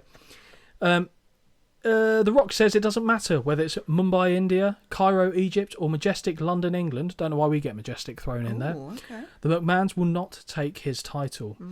If you smell, you know this one, what The Rock is cooking. Thank you. As The Rock walks out of shot, we head to the commentary position where JR and the King discuss the main event and the moving parts in play. But now, Holly, Yes. it's main event time. I'm seething, I'll be honest. This clown that you told me about. I'm livid. I knew that if I was going to livid. mention it, I had to do it live in person so we could use this for prosperity in the future. Man, people are dumb. Oh yeah, there's a lot of dumb people. Yeah. That's fine. There's, to be fair, vast majority of them not dumb people. No, not the at all. occasional one, Not at very all. dumb. I best be careful. I'm not allowed to say anything unless spoken to, apparently. Well, yeah, I mean, obviously. that goes without saying. Get I mean, back in the kitchen, right? know your place. Well, I don't know if I'd put you in a kitchen, to be Hey, honest. I'm a good little cook, you know. I was going to compliment you and say another room, but that's fine. Lounge. Oh, no. oh, I see. No. what you're saying. Lounge with your feet up. Have a nice time. Oh, yeah, great. Bedroom with your legs up. It's fine. Oh They're all my the same. God. Wow. The main event of the evening, Yeah, let's Holly. talk about that. The Rock versus Shane McMahon versus... No. The Rock versus Shane McMahon with Vince McMahon, so surely that's him siding, Yeah. versus Triple H with Stephanie McMahon. That one I get. Yeah, of course. For the WWF She's not title. She knows where her... No, I say bread is Bread is butters. buttered, yeah. No, I was going to say something else. Oh. Whose corner were you in? Oh, this is a real struggle. Because I don't care. I don't care about any of them. Okay. Rock Wow. wasn't doing it for me at this point. He looks fantastic. His figure Little is... sideburns? No, absolutely not. Get in the bin. Right. But there's something about him that just doesn't hit for me until quite a few years later. Because it just annoys me. Oh, you went Italian? Just like she went me. full on Italian there, like the hand The gesture. motions. This is how angry I am. And like the head went up Oh, and it just everything. It annoys was me. a wonderful just moment. Annoyed. I think if I had to pick one, it's going to have to be Triple H. But I'll be honest, I don't care. Did you think Triple H was going to win? Yeah. It doesn't matter if you thought he was going to win. Every I'm not going to do that again time. because that's not fair to people's ears. Every time. You didn't look as scared then. I feel like you've kind of got an No, inbuilt system set up. Yeah. Oh. I promise God. you, I will not do that for the rest of this year. That is a promise. In person or just on recordings? Make a choice. In recordings. Okay, I can't that's guarantee that I won't do it if I've had a little bit of That's fine. I can tell liquid that. courage. That's fine. Okay, good to know. So we know how I feel, Holly, when Undertaker begins to shadow box. Well, double that for Shane McDipshit. The fuck are you doing? Oh, there's so much of it as well in this. Yes, I know. 1, 2, is this on? Not even the version you like of Triple H's music. Nope. Going old school here today for your boy, aren't we? Yeah. Safe to assume you were backing Triple H in this one? Oh, wow, you knew. Of course. Of course. I Yeah. knew it wasn't Shane McMahon, and I know Well, you hate no. The Rock's face. No, I don't hate his Well, face. only when sunglasses are on, Yeah, and he refers to himself. Winds me up. But I do like him in years to come. We're just not there yet. Okay, fine. Give me... WrestleMania 19, Rock? I don't know, because I don't know what he looks like there. We just Oh, discussed shit, it. No, No? still No. not there yet. Okay. Especially not when he, Beat your boy. Yeah, no. Not Okay. done that enough. As Triple H makes his way to the ring, JR says that some say he's the best in this business. I agree. Triple H does say that he is the best in this business. The less we say about Stephanie holding the women's title, the better. A fantastic reception for the WWF champion as he makes his way down to the ring. We briefly head back to the crowd sign, which was the neon red Brahma Bull, which I'm a big fan of. The Rock raises his title belt in the corner as the... What? Oh, okay. My God, that's a really bad fucking interpretation of what I said. As he glares in turn at all members of the McMahon family. Yeah. Glass in turn. Oh, I see. Okay, so I don't know what happened there. Oh. A clear line has been drawn in the sand as on one side of the ring stands the champion, on the other his two challengers. The Rock looks to be telling Shane to leave the ring so he and Triple H can settle this one-on-one. Yeah, fine. Yeah. And actually, by not leaving the ring, makes himself look more stupid, in They- my humble opinion. They had to, though, throw a slightly different variant in this match because literally 6 days ago, Yeah. it was Triple H against The Rock. Right, So you don't want to do a pay-per-view. No, you don't do the exact... Well, Well, it's similar. near enough. Maybe it would have been Yeah. better, but I understand why they mixed it up, if I'm honest. The game walks Shane to the corner like a good boy and tells him to wait there so he can handle business before returning to the middle of the ring for a stare down. We hear the voice of Vince McMahon shout, "Smack him, Triple H! Get him!" Not long after, the two men begin trading blows. The Rock gets the upper hand and backs the game into the corner until Shane McMahon interferes and he too gets a number of right hands. Triple H now runs interference and blindsides The Rock. Double team whip sees Shane duck too early and the champion barely makes contact with the toe of his boot that sees McMahon sell like he's just slipped over a banana peel. Did you see that? Like he misses him and he goes way with his arms in the air. It's awful. There's many things this guy does that just are rubbish. There. Rock ducks a clothesline from the game, but he's doing it for Daddy's love. That's why he throws himself off these really high things, because But at least those are like... it's like Liza Minnelli. But there's an element of... When he does that, there's an element of... Oh, okay. Like fair... Like, Oh, you don't care if you live. Like... It looks impressive. This does not. Yeah, I don't know. It's like that stuff always makes me feel like somewhere in the back of his mind he's going, like he doesn't goes, "Daddy, do you love me now?" Like full on Liza Minnelli shit here, except for Mother. But you get my point. Just I don't know. I feel bad, and I feel bad for him ultimately because he's never going to get whatever he feels he needs back from his dad. Yeah. And you can interview him how many different times you like, ask him the same questions and word them slightly differently, and he's always going to say, "Oh yeah, that's just my dad." Doesn't make it all right. Like sometimes, to be honest. So I feel sorry for him because Shane actually seems like a fairly level-headed guy from what I've seen. Triple H now runs through double team Roxy. There we go. Rock ducks a clothesline from the game and drops in with the right hand before doing the same to Shane, alternating right hands between both challengers. Backed into the corner, Triple H takes a flurry of punches, the last of which sends him over the top and down to the outside. Now it's Shane's turn and he suffers the exact same fate. The Rock too heads to the outside and levels the game with a clothesline. The champ grabs the crown of the king and places it on Shane's head before delivering a hellacious right hand. I like that. I did. That was good. Holly, what do you make of Shane McMahon's stare into the distance selling? The honestly comatose, not quite there. Weirdly, good. I don't mind that. I think he just annoys me in so many other aspects here that I don't give him a shot. Again, this falls into the Holly 3-strike system. Yeah. If you fall foul on 1 and 2, you could be motherfucking Teresa. That was her full name, by the way, quoting. Oh, okay. It was, just in case you didn't know that. That it doesn't matter. Yeah. It doesn't matter. You're pretty much already done. You're dead in the water. You don't need all 3 to just be done, yeah. You don't. You can. Well, yeah, weirdly. Sometimes you give people 1 and done, so to speak. And other times you'll give them 15, 25. Yeah, I know, that's me being an idiot. But well, that's not for me to say. Triple H reverses the Rock and lifts him into the air, dropping him sternum first on the guardrail. Another classic spot that we've seen a few times recently on shows. Double team by the challengers, who return the champion to the ring. The Rock fights back and drops. Every time I say the Rock like that, I feel like I'm exactly like parodying the way he does his promos. Ever since you said that, it's been in my head. The Rock fights back and drops Shane, but is hit with a neck breaker from Hunter.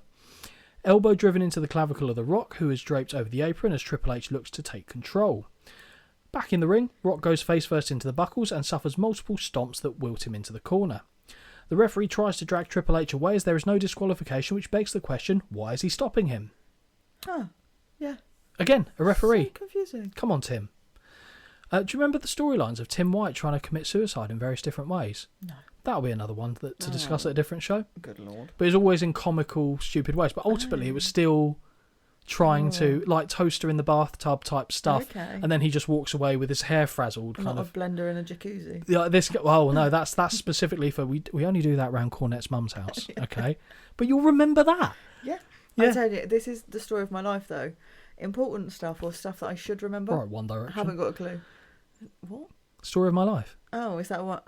Come on now. No, It's the only song of theirs that's worth a damn. Okay. In my humble opinion. It's the only song of theirs that I can listen to and not go, fuck's sake. I don't know a lot of their stuff. Okay, fair enough. Kind of, it was how do I say this without offending you?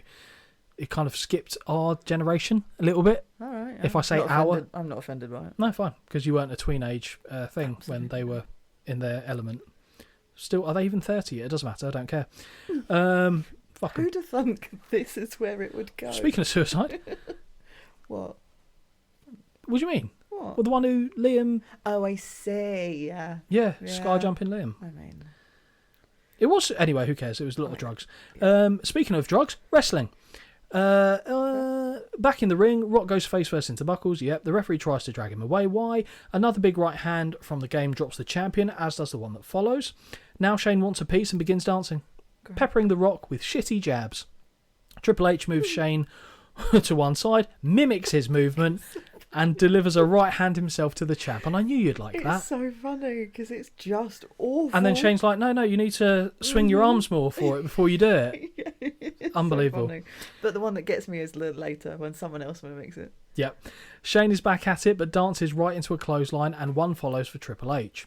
The Rock is dancing now, waiting for his challengers to get to their feet, and he lands with a double Dusty Rhodes elbow to the top of the head. And do you know what? That was actually very good. Yeah, fine. Yeah. The Rock ducks too early off a whip and eats a facebuster from the game and is levelled with a clothesline from McMahon. Triple H crawls to make the cover, but it is only enough for 2. The Rock is choked over the bottom rope, which Vince joins in on when the referee's back is turned. Why does it matter? There's no disqualification. Yeah, these people are silly. The Rock is choked up, maybe force of habit, muscle memory. Oh, of course. Shall we say? The Rock is choked. Yeah, yep. As the crowds chant "arsehole," Vince and Triple H. Sorry. No. As the crowd chant "arsehole" towards Vince, Triple H signals them to suck it before delivering a suplex. From the second rope, Shane flies and lands with a falling forearm. The game scores with a knee drop. It's really a nothing, to be fair. He scores with a top rope knee drop. No, he doesn't score with a top rope. That would be fucking mad.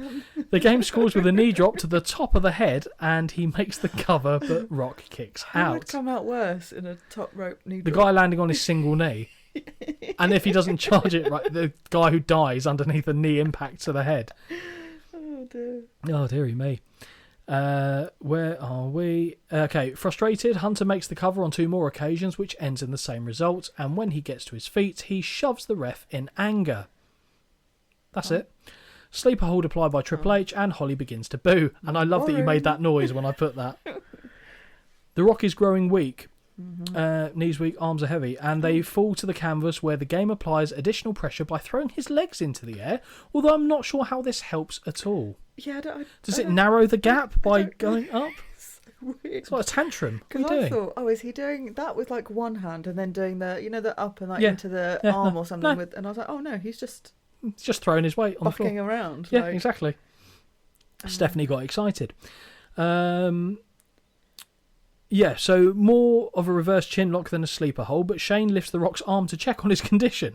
The ref gets the cue and takes over the job as the champ's hand hits the canvas twice. Holly, can you do the honours? It's been a while. It has.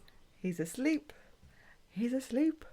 He's awake. Hey, back on his feet while still in a sleeper hold, the Rock applies one of his own to Shane, and to break the hold, Shane drops to his backside, causing a chain of chin breakers. Fine. That's quite good. I'll tell you what, if it was a chain of chin breakers and Paul Bearer was in the queue, it'd still be getting broken now. Hello, thank you very much. Yep. Oh. No, fine. JR says, just like that, all the King's men, they fall down. What? On the outside, Vince says, what the hell is that? And I didn't know if he was talking about to the move or what JR just said on commentary. The Rock blocks punches from Triple H and unloads with a series of his own, but his whip is reversed and he runs into a high knee. And yes, that did say high knee. Hunter makes the cover, but Shane breaks it up. When he turns around to look at his brother-in-law, McMahon signals that he wasn't thinking and he forgot what the plan was. Triple H shoves Shane, but when his back is turned, he is levelled with a clothesline which pops the crowd. McMahon heads to the top rope and looks to hit a moonsault, but the game moves and Shane lands on his feet. That is impressive. That is impressive, especially as the fact that he could still walk after he did that. Yeah, He yeah. didn't bob his knees out. Yeah, no, I mean, I'd still be there now if I did that. Yeah, I couldn't do it. Triple H tells Shane to turn around and he walks into a big strike from the champion, who then lands a DDT on the former champion. Stephanie climbs onto the apron as The Rock delivers a DDT to her brother. This distracts the ref and prevents him from making the count. The Rock walks over to her but is spun round by Triple H, who gets a flurry of big rights. Shane reverses a corner whip and looks to score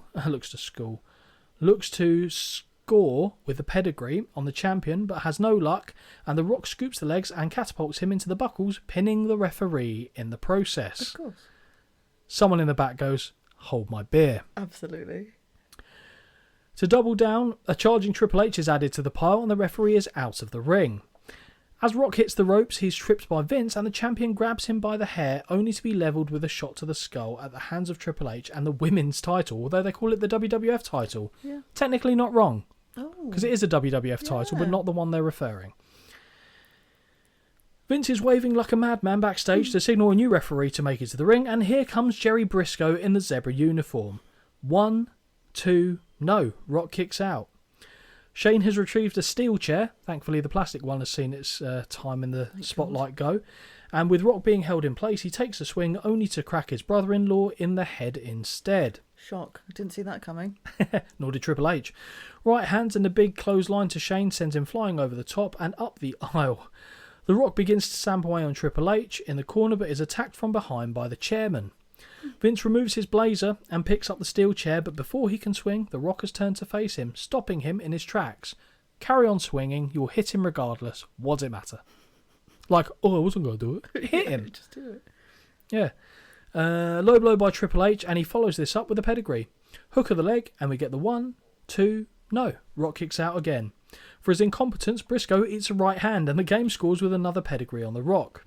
Now Vince enters the ring and removes the referee's uniform from Briscoe, actually quite smoothly, I will say, to put it on himself. Vince drops to his knees to make the count, and we get the 1, no. Earl fucking Hebner with a run-in, pulls McMahon underneath the bottom rope like a hero. Absolutely. All his little strength to move Vince. Loved it. Hero. This is indeed Earl's court, as he lays down the law to the owner of the company. Vince grabs him by the shirt and goes to throw a right hand, but Hebner ducks, causing McMahon to punch the ring post. Drink. Absolute scenes, Holly. It's Absolute brilliant. scenes. Back in the ring, Triple H heads to the top rope, but is accidentally knocked off when Shane tries to pull himself back into the ring, and the game suffers a brutal dick guillotine. We now have a comedy scene outside the ring as Vince is running after Earl Hebner, but when they enter the ring, he runs directly into a rock bottom from the champion. Big right hand sends Triple H falling into the outside, and Shane gets a spine buster in the middle of the ring. The People's Elbow connects, and we get a hook of the leg for the 1, 2, 3. The Rock retains the WWF title by pinfall. The two biggest winners of the night are standing in the ring with their arms raised, The Rock and our boy, Earl fucking Hebner. Oh, dear. We see replays of the ending sequence from the main event as the champion continues to celebrate with his fans, and with that, the show comes to a close. Holly, Yes. what do you make of that main event? Oh, the highlight for me, it's just Hebner is an absolute hero there. He's great. Fan. Normally just is funny but annoying. This was genius. I would love to interview him for this show. I think that'd be amazing. Just to go over all the shenanigans that we've seen him do. The only thing that was missing for me was when they were running around the ring, I needed the Benny Hill music in the background. Yeah. Yep, no, that is absolutely more Yeah. than fair. For me, we talk about things that are staples in, like, for me, the childhood side of me watching wrestling. It's the voice of JR. It's, rightly or wrongly, Vince McMahon, the owner of the company. And the referee is always Earl Hebner. And this is prior to anything that we've done on this podcast. He is the referee I always think of. Fair. And he deserves it. He's brilliant, even when he's not brilliant. Puts in the work. He does put in the work, whether he's twisting his ankle by accident Getting or squished. getting in a manwich. Yeah. Earl Hebner always delivers. He loves it. He's the postie, is what I'm calling him. Yeah. Earl Hebner is the postie. But what did you score this match? The match alone, 1.75. We've gone very different on this one. Yeah, it didn't.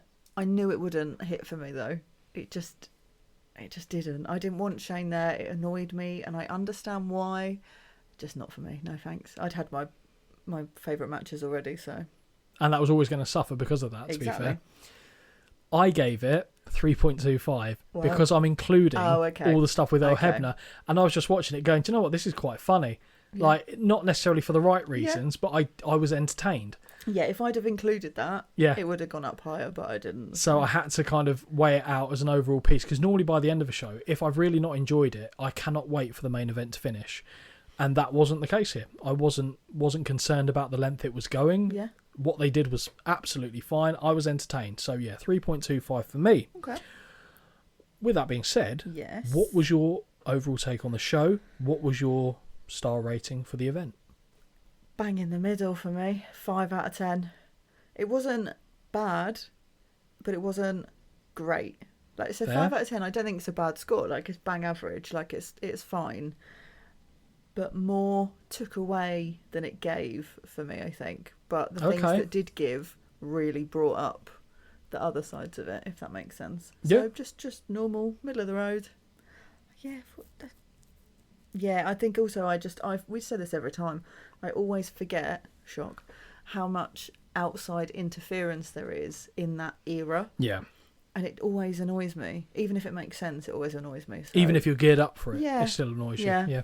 So I'm not too different to you. I went 5.5. Okay. I debated 5.5 or 6, Yeah. but I settled on 5.5 because the bits that I didn't enjoy, I very much didn't enjoy. Yes. The pacing of the show itself actually wasn't that bad. Weirdly, I'd say there was maybe one or two too many matches Yeah. in there that just were thrown in because. And like I said, take out Bradshaw and Road Dogg and give Angle and Benoit that time. Cut down Terry and the Yeah. Cat. If you want to do something with them, fine, I get it. but don't have it go on as long as it did. Oh, no, that's so long. So yeah, 5.5, which again, by no means is. We've had 3s and 2s, and you've had a 1 Yes, on this, but we've also had 8s and 9s. We've never had a 10. No, we haven't. Never had a 10. So No. I wonder which show will be. My God, I don't know what will be a 10 out of 10. No, we'll find out, I guess, as we go through these shows. But forgetting all that, who cares really what the overall star rating we gave the show? Yeah. What was Holly's outfit of the night? How many contenders we got? There's only 5. I really struggled with this Okay. because I don't feel like there was a lot to take from it. Okay. So I imagine, probably goes without saying that, there are a couple of pairs of tartars in there that probably made the list, and that is Mae Young and Fabulous Moolah. Am I right? Right, No. sure, yeah. So, Terry. No. Kat? Yes. Okay. I thought Terry, after she disrobed, might actually get something, to be fair. No, I mean, look. Jeff Hardy. Yeah, but do you know what I did? Is I Hardys. combined them. Yeah. Edge and Christian? Did you combine, or did you go Edge? Neither. Didn't make it. Wow. Okay. Didn't make it. Triple H would have been close, but I don't think he makes it. Nope. Jericho? Nope. Angle? Nope. Benoit? No, so Angle always gets a mention, but I can't keep putting him in every time. No, well, it's up to you. Like, It's I whatever you just see. can't. Okay, I don't know then. Hit me with it. Another combination we had. Oh, too cool. Yeah. Okay, Yeah. fine. Actually, It's yeah, just Scotty Too Hot, it was a it's good look. Great look. Yeah. Great look. Kane back in there. Okay. Kane often gets mentioned a lot as well. Yeah. He actually won one, I believe. I think he did actually. He did. Must have been a Slim Pickens one, but It was. Yeah. The cat, obviously. Hardy's put them in there together. And you know what? I put the Dudleys in there together. Really? That Because I would never would have guessed. I don't look at it and go, they look great, but it's an iconic look. There. Yeah, that's fair. And I was clutching at straws. That's fair. I wonder who you'd have picked as the overall. Jeff Hardy. The Hardys. Combined, yes. I love how Matt gets an also ran. He gets carried over the line because of his brother. Yeah, it was a hard one to pick, to be fair. A hardy one to pick, some would say. Oh, a girl can dream. Well, yeah, you get Matt. No, thanks. Oh, poor Matt. I'll take you, Matt. I'll take you, Matt. Before we head into the sunset, Holly, it is that time of the show where you detail the socials for the lovely listeners. wintwistpod@gmail.com and then wintwistpod for YouTube and Instagram. And what can you do with the emails? Whatever you like. Don't send your us a- pictures. Send all your pictures on Instagram to Holly. Just preface it with Holly, look at this, and then whatever's there, that's fine. You don't let me look at it first anyway if someone does that, because you like to make sure it's okay. Well, yeah, because I don't want you to have to deal with that. Exactly. Not that that's ever been an issue. It hasn't, it's to be quite fair. Funny. Although I did check one just to make sure. And that person has therefore been given carte blanche to send stuff without me checking now. Yes, so all good. until my fingers get burnt on that, that's the way it will remain. All good. But yeah, send over any show suggestions, your thoughts on shows that we've covered, because we will read them out and provoke some talking points as well. Yep. Always good to hear from you guys and girls, because we want this to be a fairly interactive experience for all involved. I think we ran longer than the show did itself. I think I enjoyed it though. Did you? Yeah, I did. Yeah, it was I don't good. think I interrupted too much. No, I think you were well behaved on this show. Good lessons were learned. Thank you. I try. No, I think I had a lovely time as always, Holly. Yes. Hopefully, you guys and girls have enjoyed it as well. And until the next time, take care. Until next time, this has been a Win Twice Wrestling production.